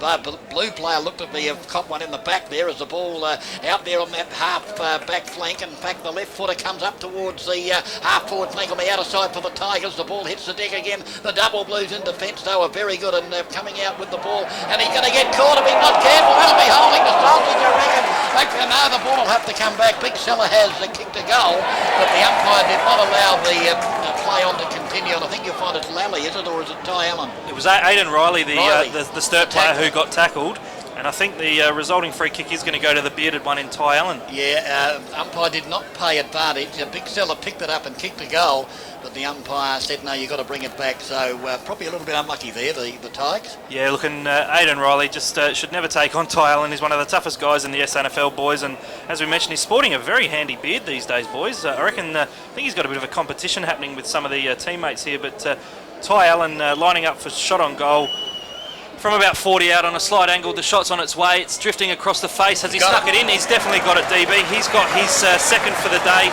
second for the quarter. The Tigers get their seventh. They move on to 7-7-49, a 20-point lead over the Double Blues, who are 4-5-29. And the goal umpire running out all the way to centre half back because he had not been given the all clear by umpire Ralston, and now the two fingers go up and he'll wave the flag. So just a little bit of panic setting in there for the Bay supporters, Johnny. Yeah, it is. I always love it when the goal umpires they come running out of the goal square on the lead and then they run backwards. They're very theatrical, aren't they, without John? looking over their shoulder. They don't look over their shoulder once. I also love it when they sprint to the rooms at half time or at the end of the game, and other umpires they walk off. Not the goal umpires, they run like the guns just sounded. It's back in the middle. Giles went up high, couldn't get the footy. Glenelg on ballers doing well. They were. Tenace gave to Kellogg. His kick was smothered, and here go the Blues. The run comes from Gum, who got it from Crane. Gum's kick just a tad too high for Chambers. The big man did well, though. Great second effort. Got it on to Gum, who's run on, and Gum's kick, could have been such an important goal for the Blues. 25 out on the run, just away to the left, through for a behind. Sturt 4-6-30. Glenelg 7-7-49. I'll tell you what, the Bays were away in the centre there, but for a magnificent smother by Craig Evans, and probably deserved better then with that left foot snapper. Gum to ball in the centre, Tenace front position at the back. I think you'll find that's a Double Blue mark. Is that Matty Jensen? And the umpire's going to pay. Oh, that's absolute rubbish there. I mean, the Double Blue player had it and he threw himself forward, and because Tenace had his arms around him after he'd taken the mark, the umpires paid the free kick. Lack of understanding. Please watch the players. Just goodness gracious me. James Plant, the resulting free kick, he's lining up for his second shot on goal. He comes in from 35-40 out, dead in front, just drifted across the face. So divine intervention, I think, there, DB. No doubt about that. The point results to the Double Blues. They move along to 4-7-30, trailing the Tigers 7-7-49. I mean, I go crook the soccer players for being the greatest stages in sport that I've ever seen, but when you see it here and the umpire falls for it, it's just not on. 26 and a half gone, second term. You don't mention the soccer, DB. That was awful last night. Talk about going from milk chocolate to boiled lollies, as it's going to be the Bays bring it back into play through Panozzo, out towards half-back with a long kick. Kirk was up high, couldn't take the footy. Fellow big man Cranston was there. He got a handball out, found his skipper Mules, who gets a hurried kick along that outer side wing. It bounces and rolls probably about 15 to 20 metres, and there'll be a throw back into play on that outer side of the ground. Just quickly, John, for the AFL scores, if you don't want to know the update from Etihad, turn the weight radio down temporarily. It is 27 minutes into the last term. North Melbourne 17-13, 115, leading the Power 14-9, 93. Yeah, well, both AFL sides are in more strife than Mandrake this year, and all the interest will turn to the SANFL shortly, boys, which is great, isn't it? It's fantastic. Well, it looks that way, which it is very good indeed. We've got a great competition here, Johnny. We do. People remembering what went on in football pre-1991, I guess, when the AFL side start to struggle, as Giles won it down in the ruck. Players dive in over the football. Umpire says, I'll ball it up between right half forward and the outer side. When we've played 27 minutes in this second term, it's the Bays by 18 points. Yeah, I reckon the siren will go any tick of the clock, given we kicked, both sides have kicked 3 goals each, so there wouldn't be much more time on, I would have thought, as the ball has bounced and again into contention because one player had it, the other player tackled him. Seller comes off and Willoughby comes on for the Bays. Through the station-sponsored Sports Power interchange gates, good to see Josh Willoughby back out there. So the Double Blues, can they get a goal before the siren goes to end this first half? The ball up. Oh, a little push out there by Bowen, and the umpire again did not see it. Goodness gracious me, what are they doing? There was a definite push out there, Johnny. You were allowed to do it. It was there. It was definitely there. It was in the back of his opponent. Boundary throw in right full forward pocket. Back it comes spinning into play. Up they go. Cranston front position. The ball bouncing around like a pinball machine, as Phil said earlier. The siren goes to end the first half of this very good contest here at Cliderol Stadium. The Tigers 7-7-49. The Double Blues 4-7-31. And 18 points. The margin the same as it was at quarter time, John Nankerville. Interesting. Good point you made there, DB. Despite Sturt's good work early in that quarter, it's probably not got much result in the end because an 18-point margin, as you said, the goal scorers for the without your friends, without your family, your friends and people around you, we're nothing. Simple as that. And, exactly. It was just great to see yesterday. No, I guess that's why you play football. You play it for your teammates. I mean, you want to win premierships, you want to win games, but at the end of the day, the most important things are the guys you're playing alongside, and we certainly know that very well watching the SANFL every week and watching the bonds these guys have. Exactly right, Johnny. Well, let's have a look and see whether Big Jono Giles is going up forward. Looks like he's in the middle, DB. He's starting in the ruck, and Luke Norman's got John Cock, Herring, Chambers and James Plant in number 64. He came off with the blood rule earlier in the second term, starting in the forward line for the Double Blues. Okay, so at this stage he's not using pinch hitter Giles up forward. He's starting off in the ruck, but of course he does have that option, doesn't he, guys, to be able to put him up there if things aren't going according to plan. The umpire holds the ball aloft. Umpire Day throws it up. Giles straight into Cranston on that occasion with 2 hands. Oh, Chris Kane grabbed the footy. A tackle with a rip snorter from that Double Blue player. Took him to the ground, and I'll be surprised if he gets up. Gee whiz, he really did hit the deck hard. It was a great tackle. It was Josh Cabillo, DB. Josh Speed Cabillo. Heat highlight. That tackle was sensational. Whatever, up they go. Cranston got the tap down. Tenace ran onto it. Tried to get through and did get through. Don't know how he did that, but kicks it up towards the half-forward flank, or just backward of the half-forward flank, and the ball ricochets out. Taken by Ty Allen. He had the ball and dropped it, and the umpire said holding the ball. And he had it, was tackled and dropped it, so it's holding the ball. But how many times do you see it and they don't pay that? And a 25-metre penalty to boot, or it's going to be 50? No, it's going to be 25. So obviously a Bay player said something. Had a yap to Mr. Day, and Mr. Day said not today. Boys, and it's a 25-metre penalty, so the kick with Sheedy. Sheedy goes short, and the mark taken there by Evans. Evans, it is Craig Evans. He is a thumping kick, but you wouldn't think he'd kick it from there. He's about 75 metres out. Now he's going to go to the lead of Giles, who went up into the pocket and had 2 or 3 metres in front of Kirk on that occasion. Probably wasn't expecting the ball to be passed to him as it was, boys. I reckon he thought it might have come in high, so he was found wanting there, did Daniel Kirk, about 3 or 4 metres behind Giles, who will line up for goal, and this is a very important kick for goal, guys. So Jonathan Giles lining up for his third, done well to drift forward and take the mark. He's kicking from just inside 50 on a 45-degree angle. The kick's on its way. It's great off the boot. Great leg to Jonathan Giles. He's got his third. The Double Blues strike first blood in the second half. Glenelgs are on 7-7-49. Sturt get their 5th, 5-7-38. Jonathan Giles causing a few headaches for the Tigers, John Nankerville. Look, he is, and he's starting the third quarter the way he started the second with kicking goals, and margin back to 12 points just suggested a great start for the Blues. Not quite 2 minutes into this third term, and once again the Bays now have to regroup. The Blues have challenged early. Giles has gone back into the ruck where he started the quarter after dropping forward, as DB said, slipping into the pocket and scoring that goal. But it's Cranston who wins the hit out down towards Chris Kane. He's well tackled. Somehow the ball jarred free. Came to Giles for the Blues. He gave to Sheedy. A high kick from that player towards the forward 50 yard. And a good mark taken by Ben Mules there for the Bays. He kicks Back towards the grandstand side wing, running with the flight of the ball, taking the mark is Allen. He's away and running and kicks to about 40 from goal, where flying high is Kirkby and taking a good mark. 40 out, 45-degree angle at northern end of the ground.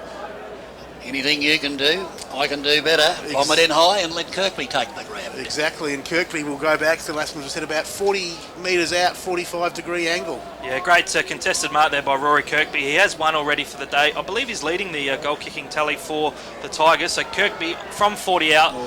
We're right behind it. The ball's drifted across the face. It's going to be punched on the line by Jonathan Giles. He's the everywhere man at the moment, boys. Sturt move along to 5.8.38. Sorry, the Tigers move along to 7.8.50. The Double Blues 5.7.37. Yeah, golden opportunity gone begging there for the Tigers. So the Double Blues to bring it back into play.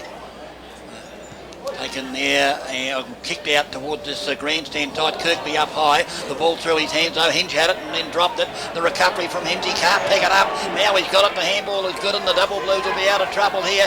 Riley had it, but his attempted handball was smothered by Ty Allen, who we just know loves to be at the bottom of the pack. And then he goes over and gives the much bigger Benny Nelson a hip and shoulder. As the ball is tossed in from that boundary throw, and Cranston was in front. I noticed a hand over the shoulder, but the umpire doing nothing on that occasion. Taken by him. Now he had it, was tackled, dropped, play on, did the umpire. As it comes to Ruwalt. Ruwalt now will go over the top. Oh, he's put the reindeer in trouble there, and he's gone down, but the umpire said no, I'll give you the benefit of the doubt, and of course I'm referring to Rudolph for the Bays. Another great tackle by Josh Cabillo, DB. Was indeed. Now Giles got rid of Cranston with two hands. I didn't think he could do that either, so the ball now in the centre. Ben Nelson tries to burst his way through the pack. He had possession. Ty Allen on top of him, and yeah, that's getting a bit willing at the moment, guys. As umpire Day will ball it up, centre wing, grandstand side. Giles with a big thump, almost intercepted there by the Tigers. Player pulled off the ball when he didn't have it, and that'll be who is it? In actual fact, it's Ben. It's Ben Kane that's got the free kick from the defensive side of the square. Goes over there, great kick to Bradley. Bradley's going to be in more stripes than Mandate, but somehow got a handball to Mules, who's run down up towards full forward. Kirkby got it. Great grab by Kirkby. The Tigers doing what the Double Blues did in the second quarter, bombing it in high, and Kirkby hasn't let them down thus far with two grabs, but he needs to kick this one. Yeah, station sponsor Speed Heat highlight that grab from Rory Kirkby. Another strong contested mark, this time only 20 metres out at the top of the goal square, so you'd suggest he'll kick truly for his second. The kick's on its way, it's over the goal umpire's head. He's had to move a little bit, but Rory Kirkby gets his second. The Tigers get their eighth. They move along to 8.8.56, leading the Double Blues 5.7.37. And Rory Kirkby, John, just proving a bit of a handful for the Double Blue defenders. Look, he is, as DB alluded to, much like Giles did in the early stages of the second quarter. Kirkby taking a couple of good marks, 1 goal, 5 minutes gone, third term, and the Bays are out to a 19-point lead, 8.8.56, Sturt 5.7.37, back in the middle. Giles in the ruck. He's also got Big Seller down there too at this stage, Johnny. He does too, so a number of options. Giles went up high, but it was Cranston who won it down. Allen gave to Chris Kane, kicking towards 50. Kirkby was up, almost infringed on that occasion by Walk. The ball hits the deck. Riley picks up for the Blues, kicks around the boundary out of side wing. Hinge couldn't pick it up, and there'll be a ball or a boundary throw-in right on that outer side wing, almost exactly in the centre of the T-saucer here at Gliderroll Stadium. As Giles and Cranston wrestling. Giles from behind got rid of Cranston, won it down with a double palm. Slap comes through Riley. He couldn't get a handball out. Was well tackled by Bode, I think that is, for the Bays doing the hard work. Allen's in there as well as always with a bit to say, and there'll be another ball up. Attacking side of centre now for the Blues. Still on that outer side wing though. The umpire watching the players behind him, making sure he's got room to back into as he runs away, which he does so now as he throws the ball up, and Cranston wins it down. Nelson sharked the ball for the Blues though, with a handball out along the ground. Cabillo, a nice pick-up. Handball put his teammate there in play under a little bit of pressure. In the end, the ball bobbles out of bounds. 70 metres round from Sturt's goal there, moving ever so slowly towards that forward 50 arc. It hasn't been pretty, it hasn't been clean, but they've moved it from the grandstand, or outer side wing should I say, almost up to their forward 50 arc, as grabbing the ball from the hit out was Tenace. He's wrapped up, and there'll be a ball up. 60 out from the Blues goal. It's Glenelg 8.8.56, Sturt 5.7.37, and we've gone 6.5 minutes in this third term. Toss up on that half forward flank out of side. Giles got the tap down. Mills was about to run on it but couldn't take it cleanly, and it came off his hands and again out of bounds.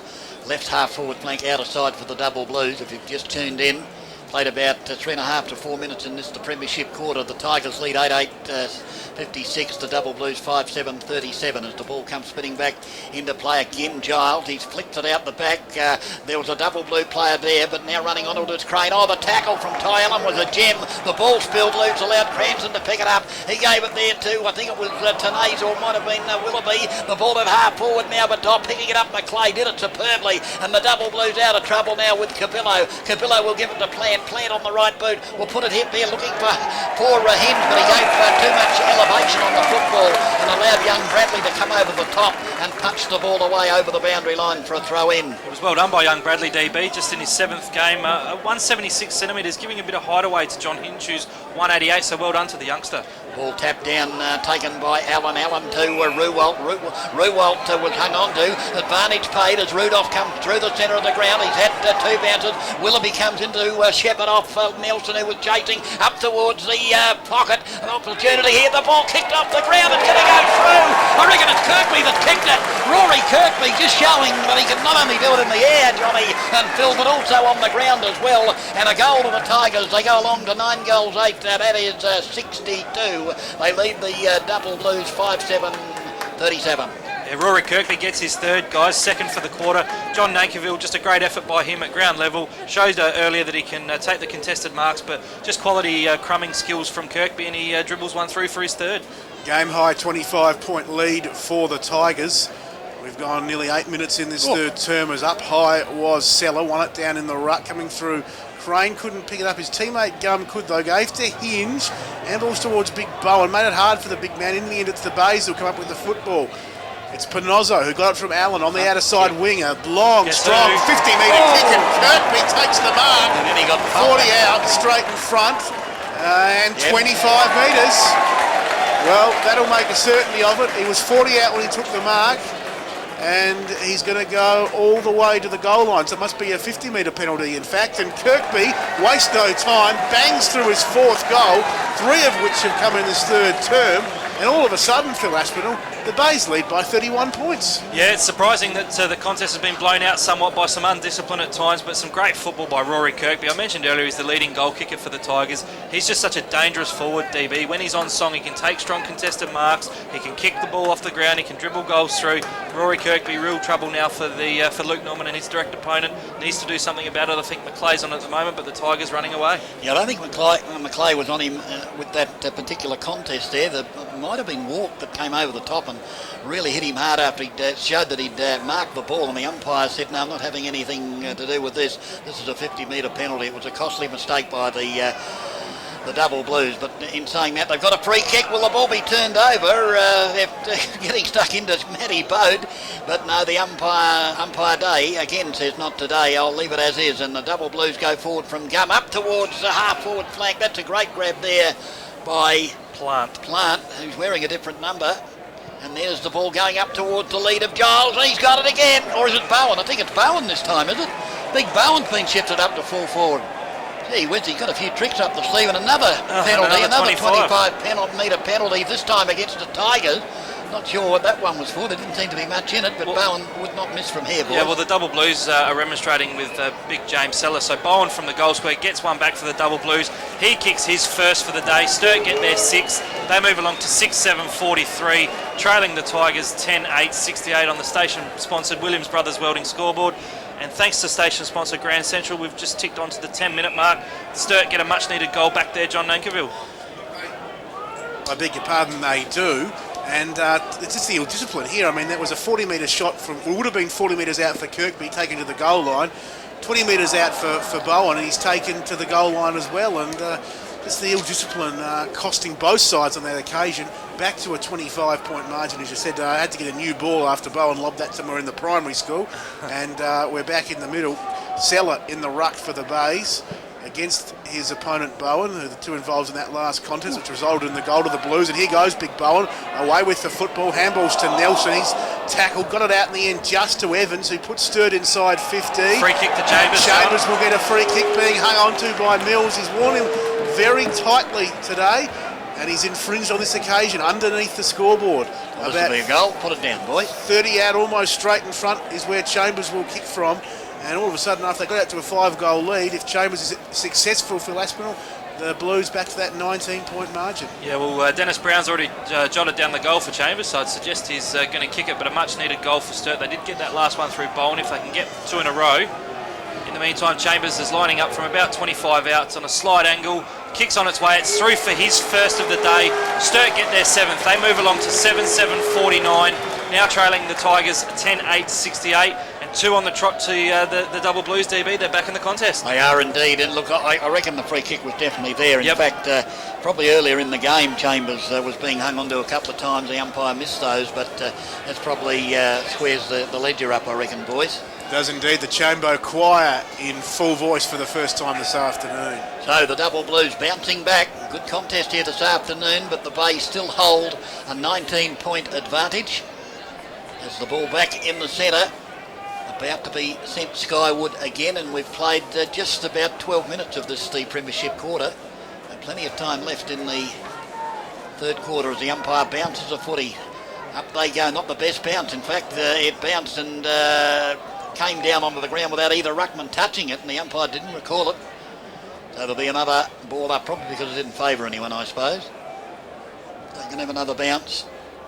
Secondary bounce, up it goes. Tall timber rise for the occasion, the ball down the ground. Mills, who's playing a great game for the Tigers, kicks it up towards half forward. The ball bounces. Oh, Willoughby, was he being hung on to? No, I'm looking for the umpire. I can't find him. There he is, umpire Day. Up towards the centre wing, and the mark taken by Hinge. So Hinge now just backward of centre wing, grandstand side. Not a lot to kick to at the moment. Hinge, of course, playing for the Double Blues these days, goes into the centre. Oh, player unmarked for the Double Blues will end up with Nelson at centre wing. Nelson will go in looking for Chambers. Chambers at the back, takes the grab. And that time Mills caught underneath the ball, and Chambo, who's already kicked 1, can kick 2 in about 2 minutes. And the Double Blues will be right back in the contest, guys. Yeah, it was a great run by the through the midfield by the Double Blues there. Ben Nelson on the end of a chain of handballs. Michael Bratton involved as well. But Chambers just read the flight of the ball better there. I think the ball flew over the back of Wade Mills. Chambers took a strong mark, and he'll be lining up for his second in as many minutes, kicking down to the southern end or the station-sponsored fielder's end. So Chambers taking his time. He's going to kick from about 30 out on a very slight angle. The kick's off the boot. It's on its way. It's drifted across the face. A costly miss for the Double Blues. That's a station sponsor, Smithfield Crash Clanger, DB. Yeah, so I didn't put it down that time. You didn't put it down. Well, there you go. So Sturt get their 8th behind. They move along to 7-8-50, trailing Glenelg 10-8-68. That margin back to 18 points, John Nankiville, which it was at quarter time and half time. Yes, indeed. 14 and a half gone third term. Some lads wrestling for the ball behind the goals. Quite intent in their own game. They've managed to get it back onto the field of play now, and Panozzo will bring the ball back into play for Glenelg. He chips it up into the left back pocket.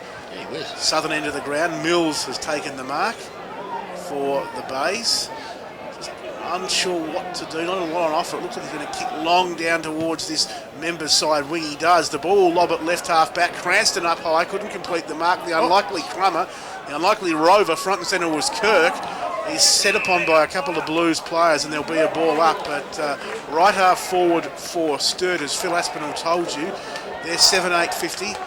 But Elg at 10-8-68. 3 goals is the margin. Middle stages of this third term is getting up and doing some ruck work there was Kane. That was Ben Kane for Glenelg. Bode picked it up, tied on the line, kicked down the wing, bouncing football.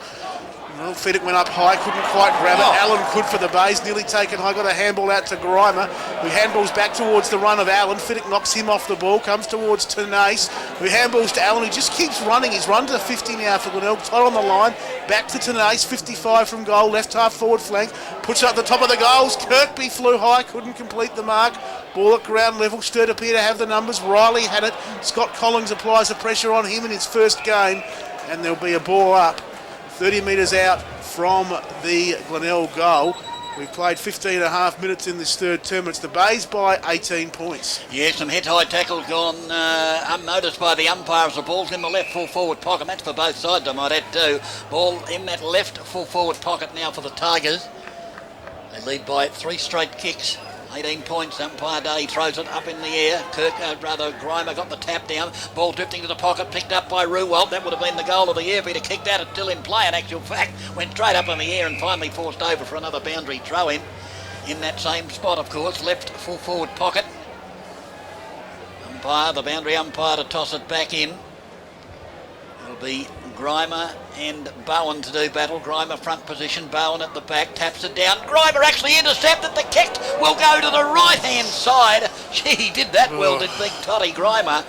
He allowed Big Bowen to take the tap, and he was the recipient of the tap, but the kick to the right-hand side missed as the ball now with Scotty McGlon will bring it out here to Thurston's right on the defensive 50 grandstand side for the Double Blues.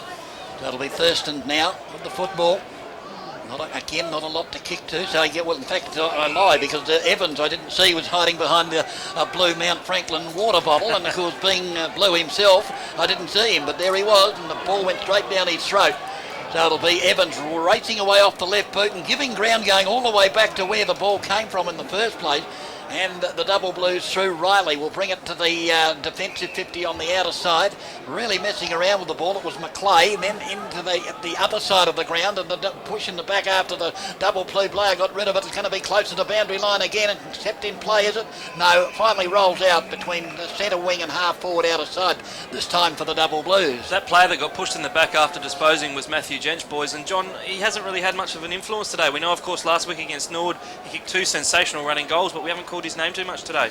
No, we haven't. It was about this time in the game, actually, when he really stood up. 18 minutes into the third term here at the Bay, as Allen bustles through off half back for Glenelg. Couldn't cleanly take the ball in the end. It's held to him, and there'll be a ball up between left half forward and the outer side wing for the Double Blues. It is Glenelg 10-9-69. 19 points they lead Sturt, 7 goals, 8-50. There's a stalemate in the ruck. Ball hits the deck. Ben Kane dives in over the football, and again we'll see the footy balled up on that outer side wing. Still anybody's game. Glenelg holding on to that 19-point margin. They led by 18 points at quarter time, 18 points at half time. Despite the best challenges from the Blues at this stage, they stay in that vicinity in the lead as Crane. Wonderful one-hand pick-up. He then went to ground. Was he leg? No. Play on the call. I think he got tripped. Comes the way of Bode. 50 from his defensive goal. He kicks long to the outer side wing. Off hands. Ball taken by Kane. Ben Kane, who was then taken high for mine. Yeah, well, the umpire way back here at the 50-metre arc spotted that, umpire Day, and the umpire right there didn't see it. Ben Kane, they will get the free outer side wing. He chips towards Kellock. As I mentioned earlier in the call, he was a late inclusion for Byron Murphy. He took a knock during that all-in brawl last week. Kellock goes short, and he finds Lally, who kicked 2 goals in the first term for the Bay. Still at right half forward, kicking towards the northern end of the ground. Probably about 75 metres out from goal when he kicks it. He kicks it long to about top of the goal square. Up high there was the Bay player, knocked away from him. That was Shaw. Taken by John Cock, deep in defence for the Blues. He was taken high, decides to play on. Advantage, kicks towards half-back. It's fisted away from Herring by Kirk. Evans and Rudolph there. The ball beats them out of bounds. Left half forward, 19 and a half gone third term. It's the Bays, 10-9-69. Sturt 7-8-50. So the boundary throw in. About to be affected. Kirkby up high. No, in fact, Cranston it was. Comes down to Allen. He's flung off the ball. Both arms pinned. Don't like to see that when both arms are pinned and they drive him into the ground. Actually saw on Friday night an umpire penalise a player for doing that. In the AFL, don't let them get an advantage on the SANFL, for goodness sake. Down goes the bounce. Again, Cranston, left hand, tap down. Bottom of the pack there was Matty Bode. Should have caught one could have got a free kick for being too high. But again, the umpire unsighted. It's just amazed how many times the umpires are unsighted because the other 2 guys are too far away. As the bounce is affected, taken by Giles. He tried to give it to Capillo. The handball came under Stark, player at the bottom. He's caught one over the shoulder as well, but the umpire again unsighted. There'll be a ball up left half forward flank, grandstand side for the Tigers. Cranston and Giles. Bounce is affected. Giles will get there first. The little left-handed tap. Picking it up was Bode. Here's a gent player hung on to it there for the Tigers, but missed by the umpire. Bode's handball taken by, I think it was Willoughby. He got it there too. The left-handed, the left foot kick by Ben Kane. Is it? I reckon it is, and it's a goal to the Tigers. How did they get that ball out of there. There were bodies everywhere. The handball came out. Phil Aspin on the left foot snap was an absolute gem, so another goal for the Tigers. Yeah, no doubt a station sponsor speed heat highlight there, DB. That goal was certainly goal of the day for mine by Ben Kane. Deep in the pocket on the wrong side, snapped the ball on the left foot, but it was the youngster in Daniel Scott Collins, the first gamer, that gave out the handball. That set up the shot on goal, so well done to Glenelg. They get their 11th, they move along to 11-9-75, a 25-point lead over the Double Blues, 7-8-50. 21 and a half minutes gone, third term. Important goal for Glenelg, just pushing that margin back past 4 goals. It's back in the middle. It's going to be Cranston in the ruck against Giles. They jump into each other and then Cranston wins it down to Lally, who gets the centre break for the Bays. Good mark at half forward. It will be paid. Looks like Kellock, who plays on, goes inside 50 and a wonderful kick from Kellock right onto the chest of Kirkby. And he takes the mark 40 out straight in front. Hasn't he had a great quarter? Rory Kirkby has hit 4 for the game, 3 of which have come in this third term. And at the 22-minute mark, he can go back and put his side in front by over 5 goals. Yeah, Rory Kirkby's just breaking this game open in this quarter as James Seller, the Crows' to player, comes on for big Trevor Cranston through the station sponsor Sports Power interchange gates. In the meantime, from 40 out, Kirkby lines up for his 4th. Yes. He's kicked. He's really stunned it at DB. He hasn't kicked through it. It's drifted across the face for a behind. His first behind for the day. Glenelg move along to 11-10-76, leading the Double Blues 7-8-50. I reckon he missed one earlier, didn't he, Kirkby? He did miss one. Set shot earlier in the quarter, away to the left. He's missed a couple. Chambo missed an absolute sitter. Yep. From only 25 metres out virtually, 30 metres at the most. So both sides wasting opportunities. We're into time on in this, the premiership quarter. McGlon to bring the ball back into play again for the Double Blues. He bring it to the grandstand side.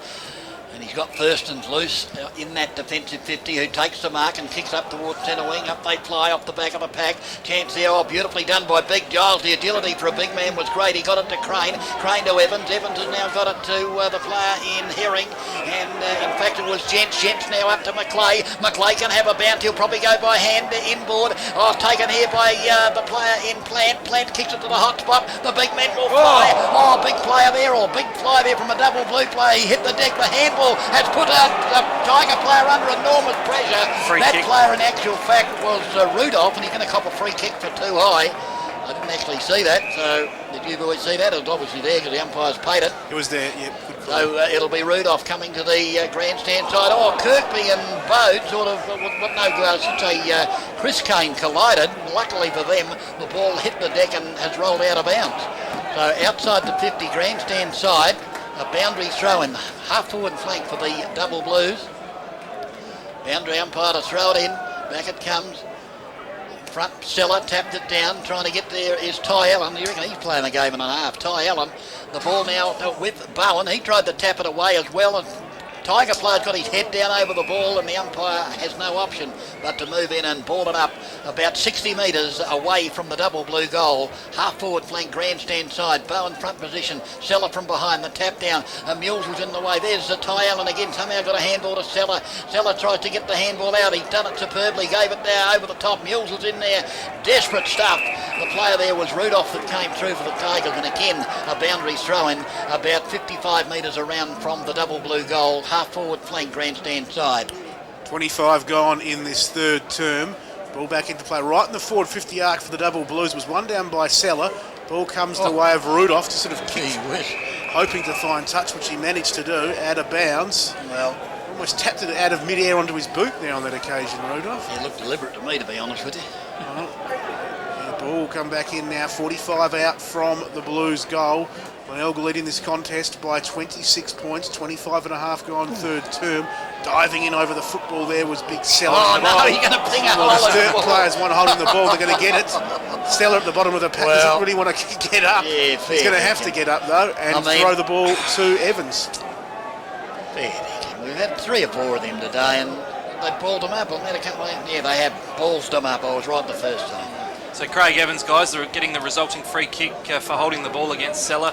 It's normally a pretty good kick on the left foot. He's lining up for his first of the day. He'll kick from just outside 50 on a slight 45-degree angle. Kicks on the 50-metre line. The kick's on its way.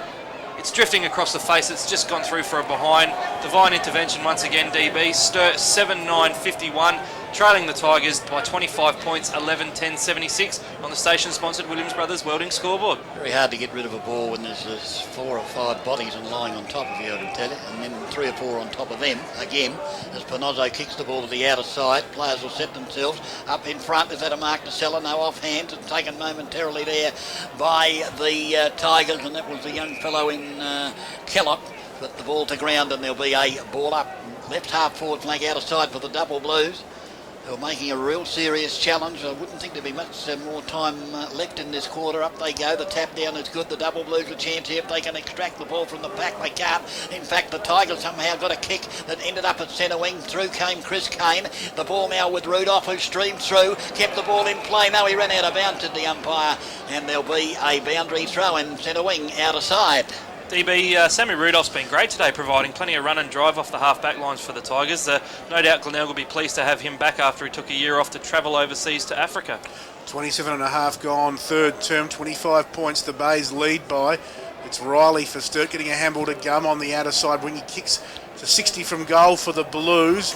Knocked down by Kirk. Cubillo did well with the crumbs. Got a handball off there in the direction of his teammate Ian McClay, whose kick is just away to the right and through for another behind to the Blues. They go to 7-10. That's 52. Exactly 24 points or 4 goals behind the Bays, who are 11-10-76. I reckon it was Plant that actually kicked that ball.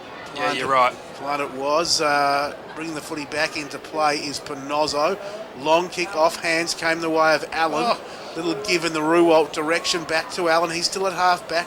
Worked the handball nicely to Big Seller, and now it comes towards Lally. Handball a bit hot for Willoughby there on the outer side wing. Diving in there was Plant for the Blues. Got a handball out to Nelson. He's slung around in the tackle but gave it back to Plant. His kick was smothered. Willoughby again for the Bays. Kicks long to about 60 from goal. Fisted away from Bode. Comes down to Walk at left half back. Tackled. Got the ball towards McGlon. And now it comes to Sheedy, whose little kick down the wing was successful. The Blues come to half forward where the mark is taken by Plant. We're in Guernsey, number 64. He's between left half forward and the outer side wing.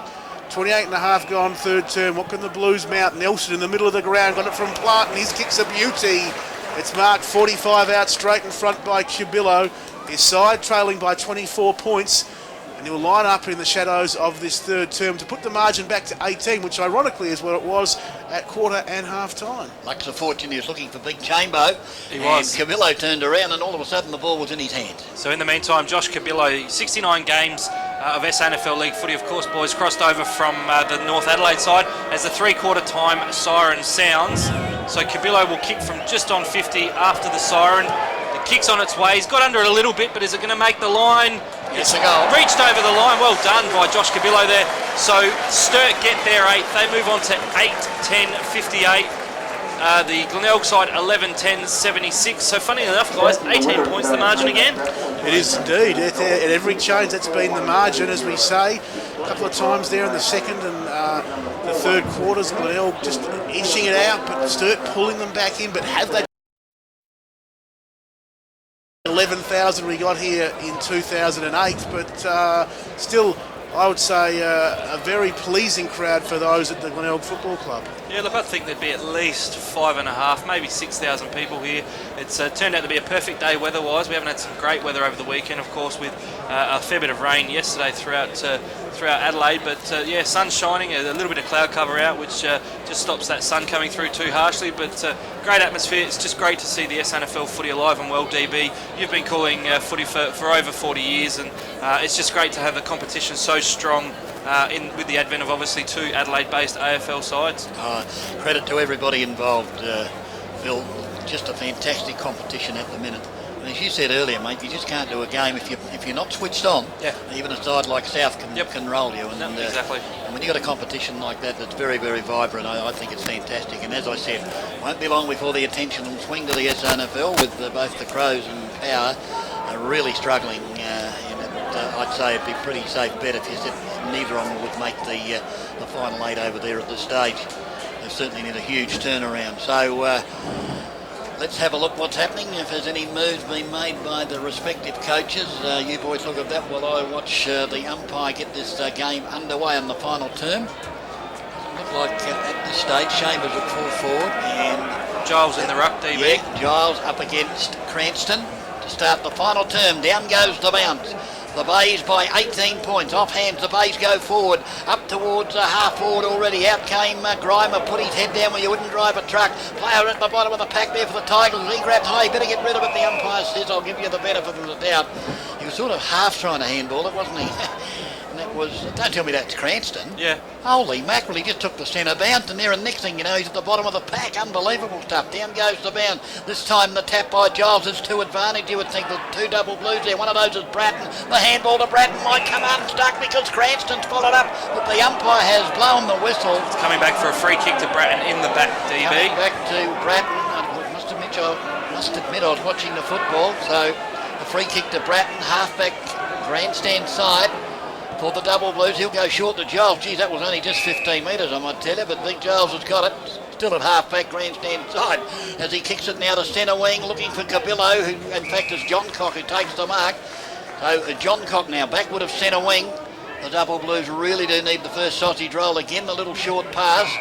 And this time taken by Bratton. Bratton's a high kick now. We'll go to centre half forward. Where's the tall timber? Oh, the ball's cleared the pack. Out the back, Cranston's going to be first there. What a game he started off playing in this final serve. Oh, the ball bounced into the arms of Gum. The ball rocking and rolling towards goal, but at the right-hand side for the minor score to the double blues. And gee whiz, what did that football do then? Must have had glue inside it or something. It just bounced away from the two Tigers straight in the arms of Gum. Perhaps it had chewing gum in it. But anyway, it missed to the right-hand side for the minor score. The Tigers 11-10-76. The double blues 8-11-59. 2 minutes gone, final term. Ball back into play from the Mules. Kick off hands, out of bounds. Right half forward for the Blues. They're kicking to the northern end in this final stanza as Giles wins it down in the ruck. It was a good hit out in the end. Got it towards Bratton, who's 60 from goal. Squeezes the kick into the pocket. Bouncing football. Great Chambers, great handball up there to Plant. And Plant can stroll into the goal and kick his second for the afternoon. And all of a sudden, it's an 11-point ball game. The double blues open the scoring. They go to 9 goals 11, should I say. That is 55. The Glenelg side 11-10-76. We've gone 2.5 minutes in this fourth term. Yeah, great handball by Brian Chambers, DB. Certainly set up the goal. James Plant runs into an open goal and gets his second. The game's certainly on here. As I mentioned at the three-quarter time address, if they can double blues get the first goal, it's certainly on here at Gliderol. Well, I'm sure they realise just two straight kicks and they're in front. Remarkably, as the ball is thrown up in the centre. Cranston again up against Giles. The ball to ground. The double blues go forward again up towards the 50, tagging 50. Taken by John Cock. The handball gives it to Nelson. Tries to run the gauntlet. Doesn't succeed. The handball was taken. However, the wayward handball by Nelson taken by Rudolph. The ball to centre wing on the outer side. And taking the mark is Ben Kane. So Ben Kane now will bring it inboard. He's got Tenace loose at centre wing. He immediately plays on. Goes by hand to Panozzo. Loves to run. Does Luke Panozzo. Then goes looking for Kirkby. The ball was too high. It comes off hand to double blues. Will pounce. It'll end up now with Plaid. Oh, Plaid threw the ball. Umpire didn't see it. He was behind. He couldn't see it. And the ball at the bottom of the pack. And there will be sacks on the mill. But the umpire over here must have seen it, boys. It was a throw, a clear throw. And why didn't he pay it over here? Certainly got away with that one, didn't they? Oh, gee whiz. Up she goes in the centre.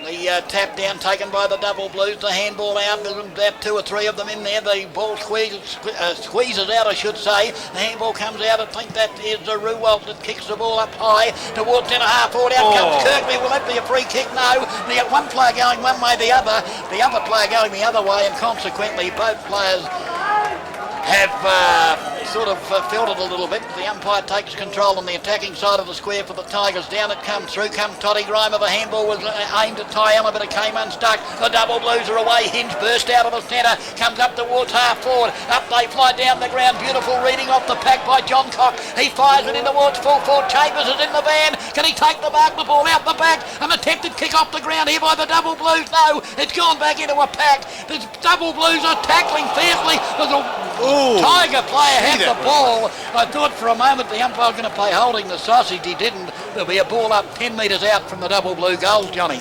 Well, lucky in the end there, Mills, because he didn't make a huge effort to get rid of it. Chambers wins it down.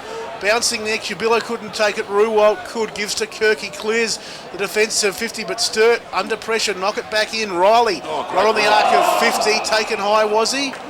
No. He was taken high. You're Well, right. the umpire Rouston will ball the football up. I reckon he ducked the head though, DB, and I'm surprised he didn't get done for holding the ball. I thought he had prior opportunity. 5.5 gone in this final term. 11 points the Bays lead by after leading by 18 points at three-quarter time. Cabillo came streaming through, stripped of the football. Free kick to And the now Bays. the whistle has gone. It's going back a free kick, a holding free kick to the Glenelg player off the ball. It's Bode grabbing the jumper, but it's Mules who'll take the free. Handball's off to the run of Panozzo, who from defence to 50 comes towards this grandstand side centre wing. Grimer was up. Walk had hold of his Guernsey, and Todd Grimer will take the free kick right in front of the RPH commentary box. Shocking kick. Bode couldn't pick it up. Diving in there, applying the pressure was Walk. Crane there as well. The umpires found that Bratton infringed on Kane. And Kane will take the free kick at right half forward. He chips towards Bode, 60 from goal. Wasting no time, the Bays. Bode kicks to about 30 out. Off hands at the back. Seller snaps towards the goals. High ball bounces once. And in fact bounced over the line. So out of bounds on the full. And there'll be a free kick to Yench in the right back pocket for the Blues. It's Glenelg 11-10-76. Sturt 9-11-65. And we've gone 6 minutes in this fourth term. So the ball with the double Blues, I thought Ben Kane was lucky to get a free kick there. I certainly didn't see a push in the back, but anyway, the umpire paid it as the ball will come out towards half-back on that outer side. Up they fly, big pack of players, the ball down to ground. The handball comes out, the double Blues through. Ruwalt, the airy-fairy handball, putting his teammate under the pump, and the double Blues will pounce here. A handball there by McGlom, ended up with, I think it was Thurston. Back it comes, the double Blues on the handball, put Gum under pressure.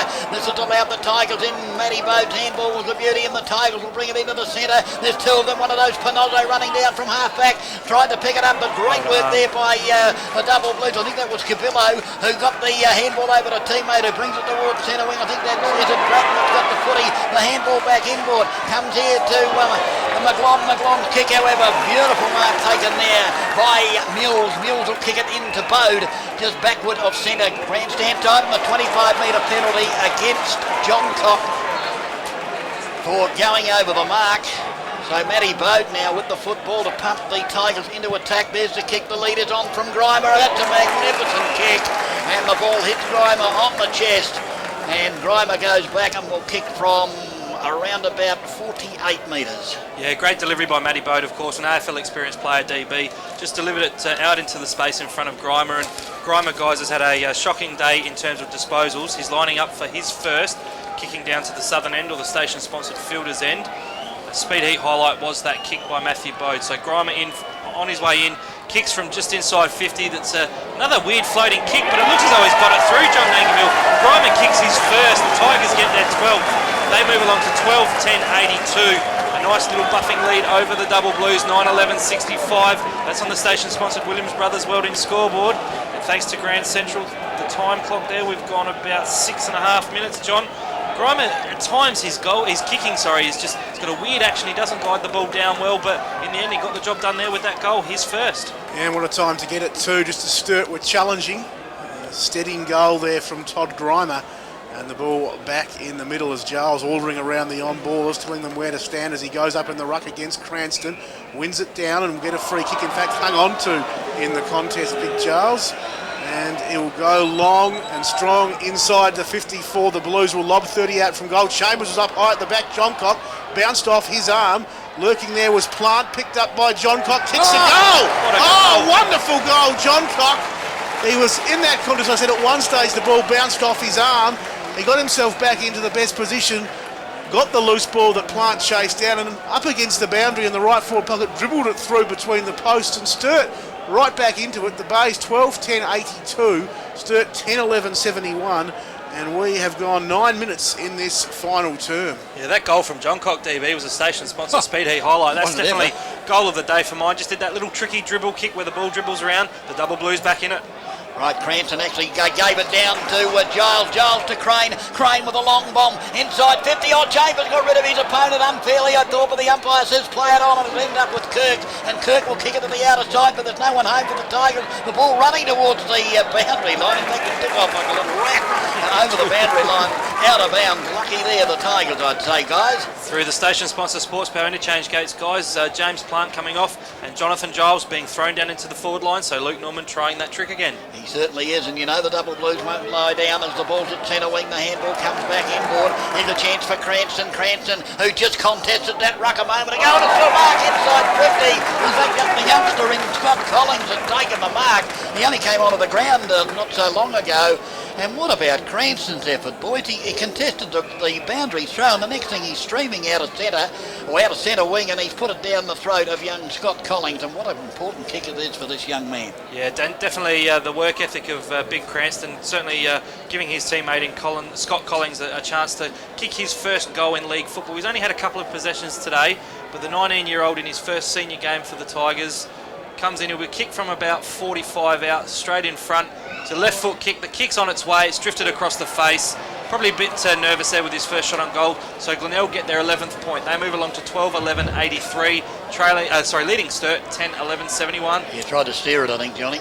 Yeah, I wouldn't say it would be a costly miss, but certainly a goal would have just steadied the ship again for the Bays as Jench kicks long out towards half back. Crane there, got a little give out. It's picked up by Kirkby for the Bays, tight on the line at half forward. He knows he won't be able to keep it in, and it will be a boundary throw. And as we've gone 12 minutes in this final term, the margin at the moment, as we mentioned, 12 points. Sturt, or Glenelg, should I say, at half forward. Gum goes up in the ruck, got a handball out towards Bowen, who gives to Cubillo, who works it nicely, and running away with the ball down the outer side wing is Crane. He chips to 50 in front, marking well on that occasion was Herring. He's a good kick too. He is a good kick.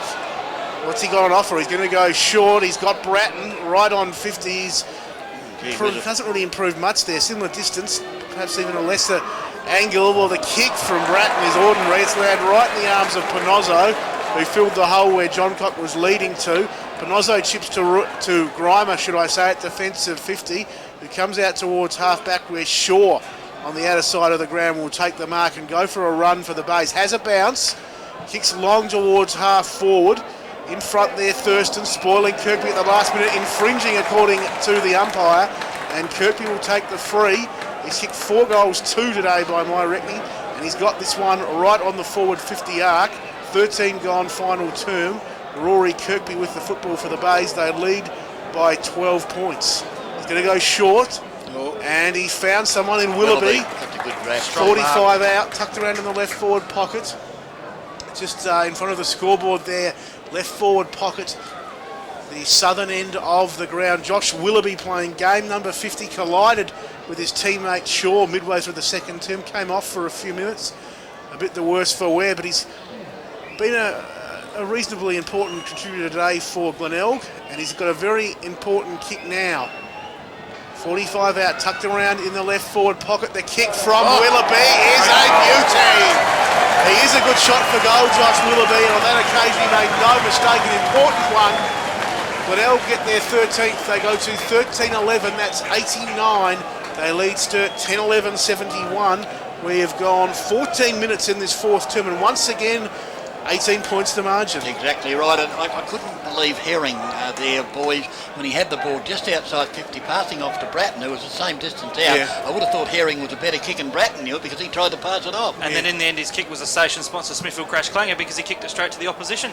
And what happened? They've got a goal on the board. So that's the opposition, of course. Is in the centre, Benny Mills, it looks like, is up there, I think, and he's got the footy. No, it wasn't. It was Shaw. Enjoyed his speed out there at centre wing too a moment ago. As the ball is bounced in the centre again, secondary bounce, up they go, the tap down by Seller, bursting through there, the double blues, it might have been Genshaw. Matty Bode pulled off the footy when he didn't have it, came down however to Sheedy. Sheedy goes up to half forward. John Cox seemed to fall over by himself. I don't know what happened there, and Benny Mills is the recipient. He'll kick it to centre wing. The mark dropped there by Bode, and the recovery from Bode, the handball was good to Mills, who's followed up. He's desperate, Benny Mills. That's great football to get a handball out. They've overrun the ball, the Tigers, and Hinge came through. His handball looking for John Cox. He in turn gave it inboard. Here's a chance now for Benny Nelson. He's got it in the centre. Will go towards the half-forward flank with a player out there all by himself. I think that's Gum. Gum off the right boot goes looking for Chambers in front. The ball tapped away. Offhand, Crane gathers it in and puts it to the hot spot. Kirk and Giles over the top. The ball ricochets back out. Free the kick free to kick is Giles. going to go the way of Giles. Over the shoulder, TB. Blind umpire. from point blank range. Two big men contesting. In fact, I thought he contacted the ball, did he not? Yeah, well, Sammy Rudolph, I think, was the on the end of the free kick. He just went over the top of the contest, went to spoil the ball, as you mentioned. But as a result, Giles gets his shot on goal. He'll be lining up for his third, I think it is. So Giles kicks it through, truly for his fourth, actually. He's kicked 4, and the Double Blues get a much-needed goal to get back into the contest, reduce the margin now to 12 points. Sturt get their 11th. They move along to 11-11-77, trailing the Tigers 13-11-89. A questionable free kick, John Nankerville to John Giles, but in the end he gets his 4th goal for the day. He's been one of the best on the ground today, Giles, just for his sheer impact, both in the ruck and up forward. 15 and a half minutes gone, final term. The sun right over the top of the ground now as we speak. We see some of the players shielding their eyes as umpire Rouston prepares to ball it up in the middle.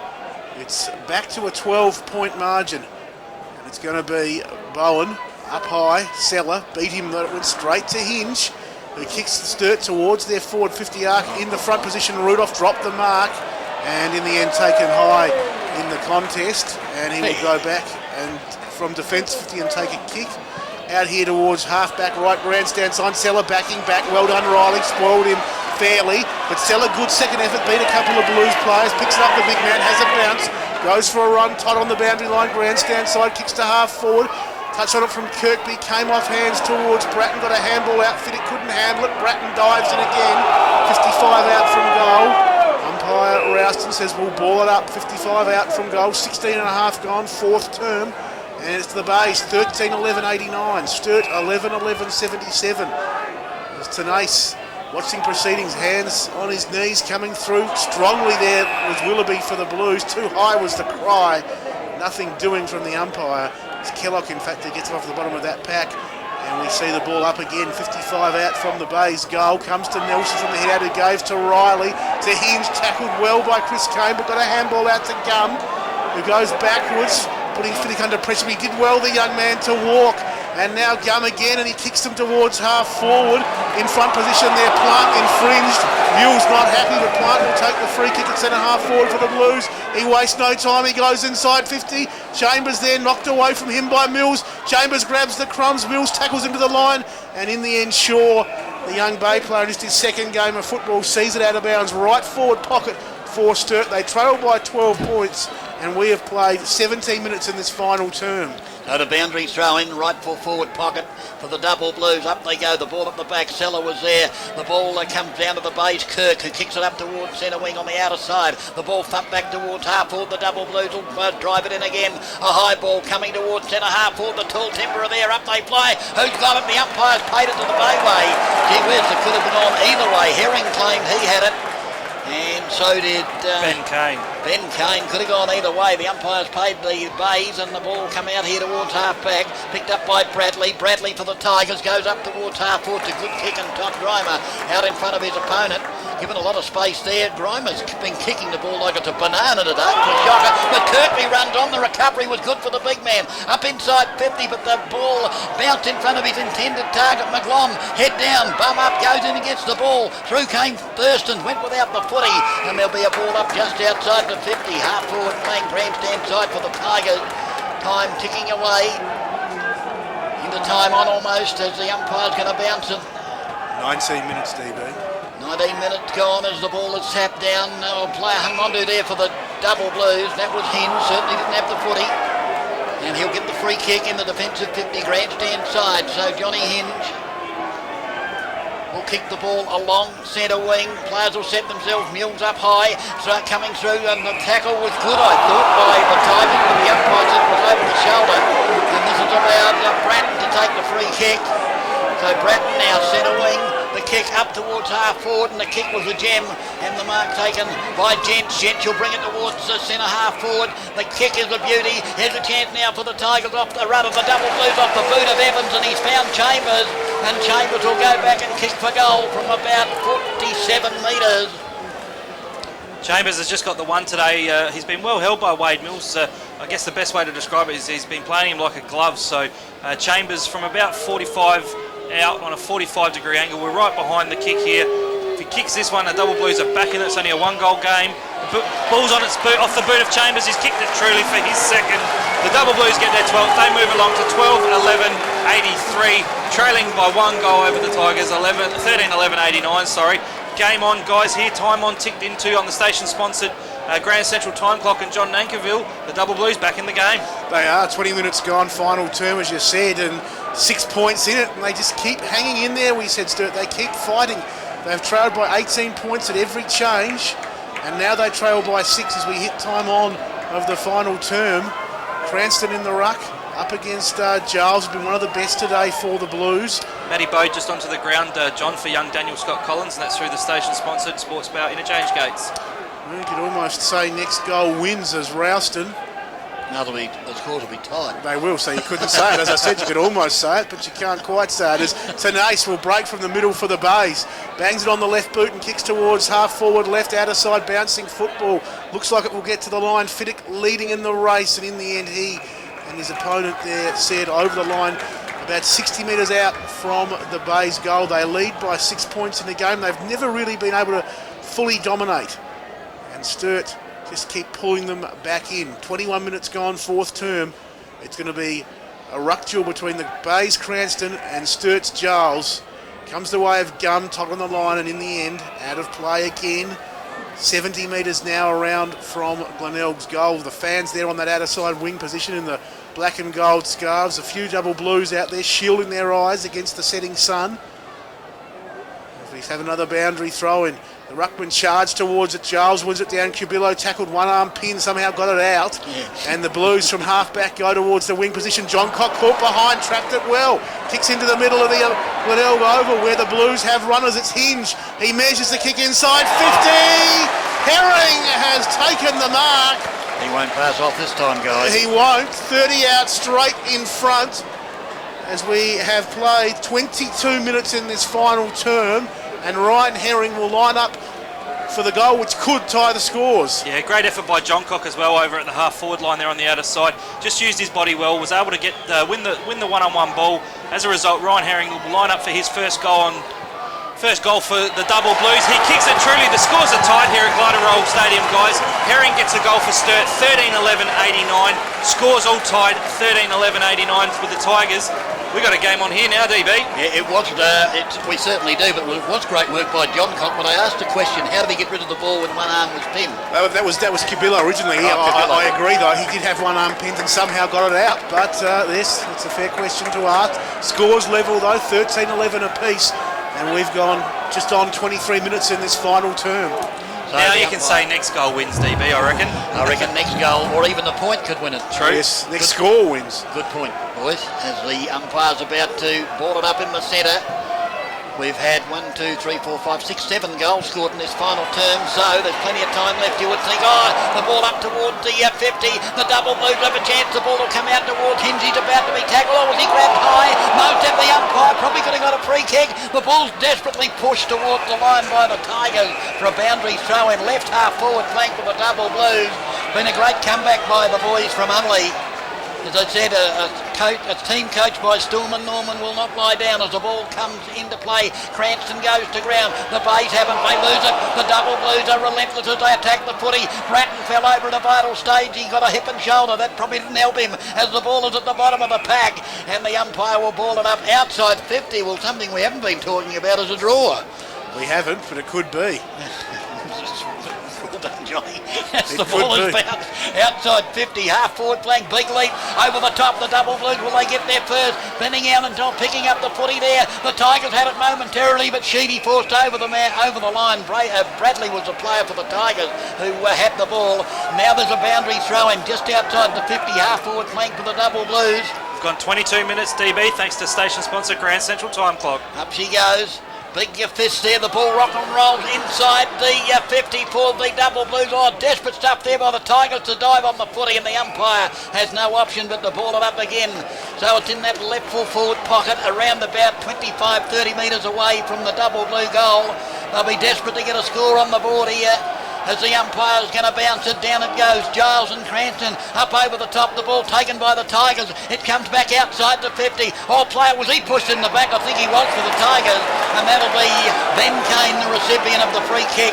So Ben Kane with the football. He's going to kick it along this grandstand wing. It's a high ball. Kirkby has got his name on it, but it so did his teammate. Unfortunately, he got his hands to it first. The ball goes back into a pack for another ball up centre wing, grandstand side. You could see Kirkby had his eyes on the footy, but his teammate got in the way in actual fact. Giles tapped it down. In goes Ty Allen. In goes Ruwald. It's desperate stuff. Oh, the clever little kick out there by the Tigers. And now it's with the player there in Willoughby, I think it was. He got it to Tenace. Tenace's handball along centre wing. It's desperate stuff, and the ball goes over the boundary line for a throw in.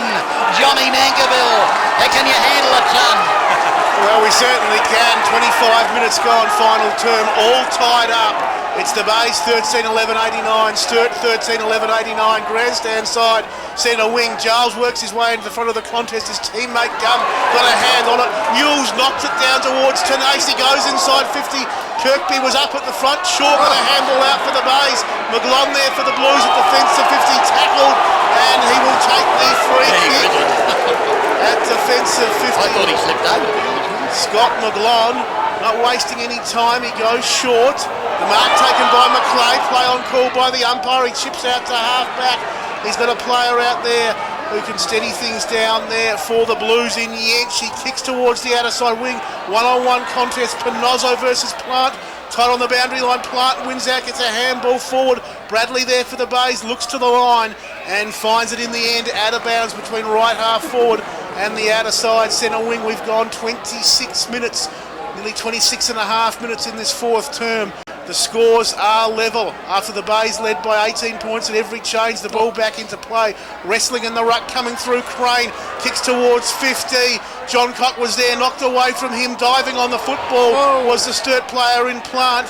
Held in 45 metres out. And there'll be another ball up. It's Herring getting up off the bottom of the pack. Plant there as well. The umpire throws it up. 45 metres out from the Blues goal. Glenelg knock it towards centre half back, but it's the Blues here with Yenshi. Handballs backwards towards Fiddick. He's tackled by Shaw, who gives a handball off in the Hinge direction. Wonderfully well tackled by Allen. Holding the ball, the call, and Ty Allen, Dennis Brown, will take the free kick. 27 gone, final term. He does the handball to Bradley. Now the Tigers go forward towards the half-forward flank. It's not a good kick though. In there is the walk for the double Blues. The ball somehow ricocheted to Willoughby. Willoughby the handball. Here's the score coming up for the Tigers. Or is it? No, it's gone away to the right-hand side. Out of bounds on the sitting ball. You won't read about this in the Tigers tomorrow. Fair dinkum. Can only be seconds to go. Somebody said how many? 35. 35 seconds to go. The double Blues have got to get it down. An Indian curry, to tell you the truth, as the ball is kicked to the half-back flank. Players will set themselves. Oh, two Tigers. They didn't talk. Consequently, the ball in the centre. The double Blues have got it. They lose it. The handball over the top. Nelson had a chance. He tackled. He threw the ball away. The umpire said, play it on. It's desperate stuff. The Tigers have got it. It goes back inside the 50. It's the mark for the Tigers. It's a mark. A mark to Glenelg inside 50. And it's James Seller who has come out and taken the grab. He's only got to kick it, you would think. Yeah, DB, the siren should only be seconds away, and unbelievably we had in the reserves a goal was kicked by Darcy Armfield after the siren to win the game for the Tigers. Could James Seller, the Crows listed ruckman, do the same thing? So time on would have been blown because of the mark taken. Colin Rowson just setting Seller's angle on the mark. He's marked about 40 out. He'll kick from 45, pretty much straight in front. Any score will put the Tigers in front, guys. So James Seller on his way in. Any score will put the Tigers in front, as I said. The kick's on its way. It's a goal from Seller. The Tigers hit the front. Tigers 14-11. There's the siren, guys. Glenelg win the game. A great contest here at Glider Old Stadium. Glenelg 14-11, 95. Sturt 13-11, 89. James Seller, the hero, John Nankerville.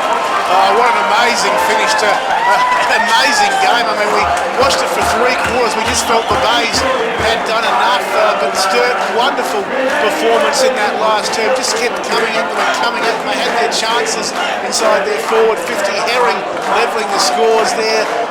2 or 3, 4 I think it was in the end, frenetic minutes of play there where no side could score, and then with probably less than 20 seconds remaining, Seller taking that mark and going back and scoring the goal right on the siren, and the Bays home by a goal, and it's another heartbreaker for the Blues, Dennis Brown. Unbelievable. Perhaps people will say a draw would have been a reasonable result, but gee whiz, it was so desperate in that final minutes or seconds, if you like, of the game, and Big Seller charging out, taking the grab, and then kicking accurately to win the game for the Tigers in what was a fantastic contest. Yeah, DB, the winning tackle for mine, I think, was from Ty Allen on his former teammate in John Hinge at half-back here. Glenelg got possession because of holding the ball, free kick awarded to Ty Allen. The ball was pushed forward into Glenelg's forward line. James Seller on the end of a mark, and wow, we've had 2 games here today where the game's been won with a kick after or just on the siren, John. Yeah, amazing stuff, and both times the winners the Bays, yes. So a good day to be a Glenelg fan. 6 points, the Bays win by 14-11, 95 to Sturt 13-11. That is 89, should I say.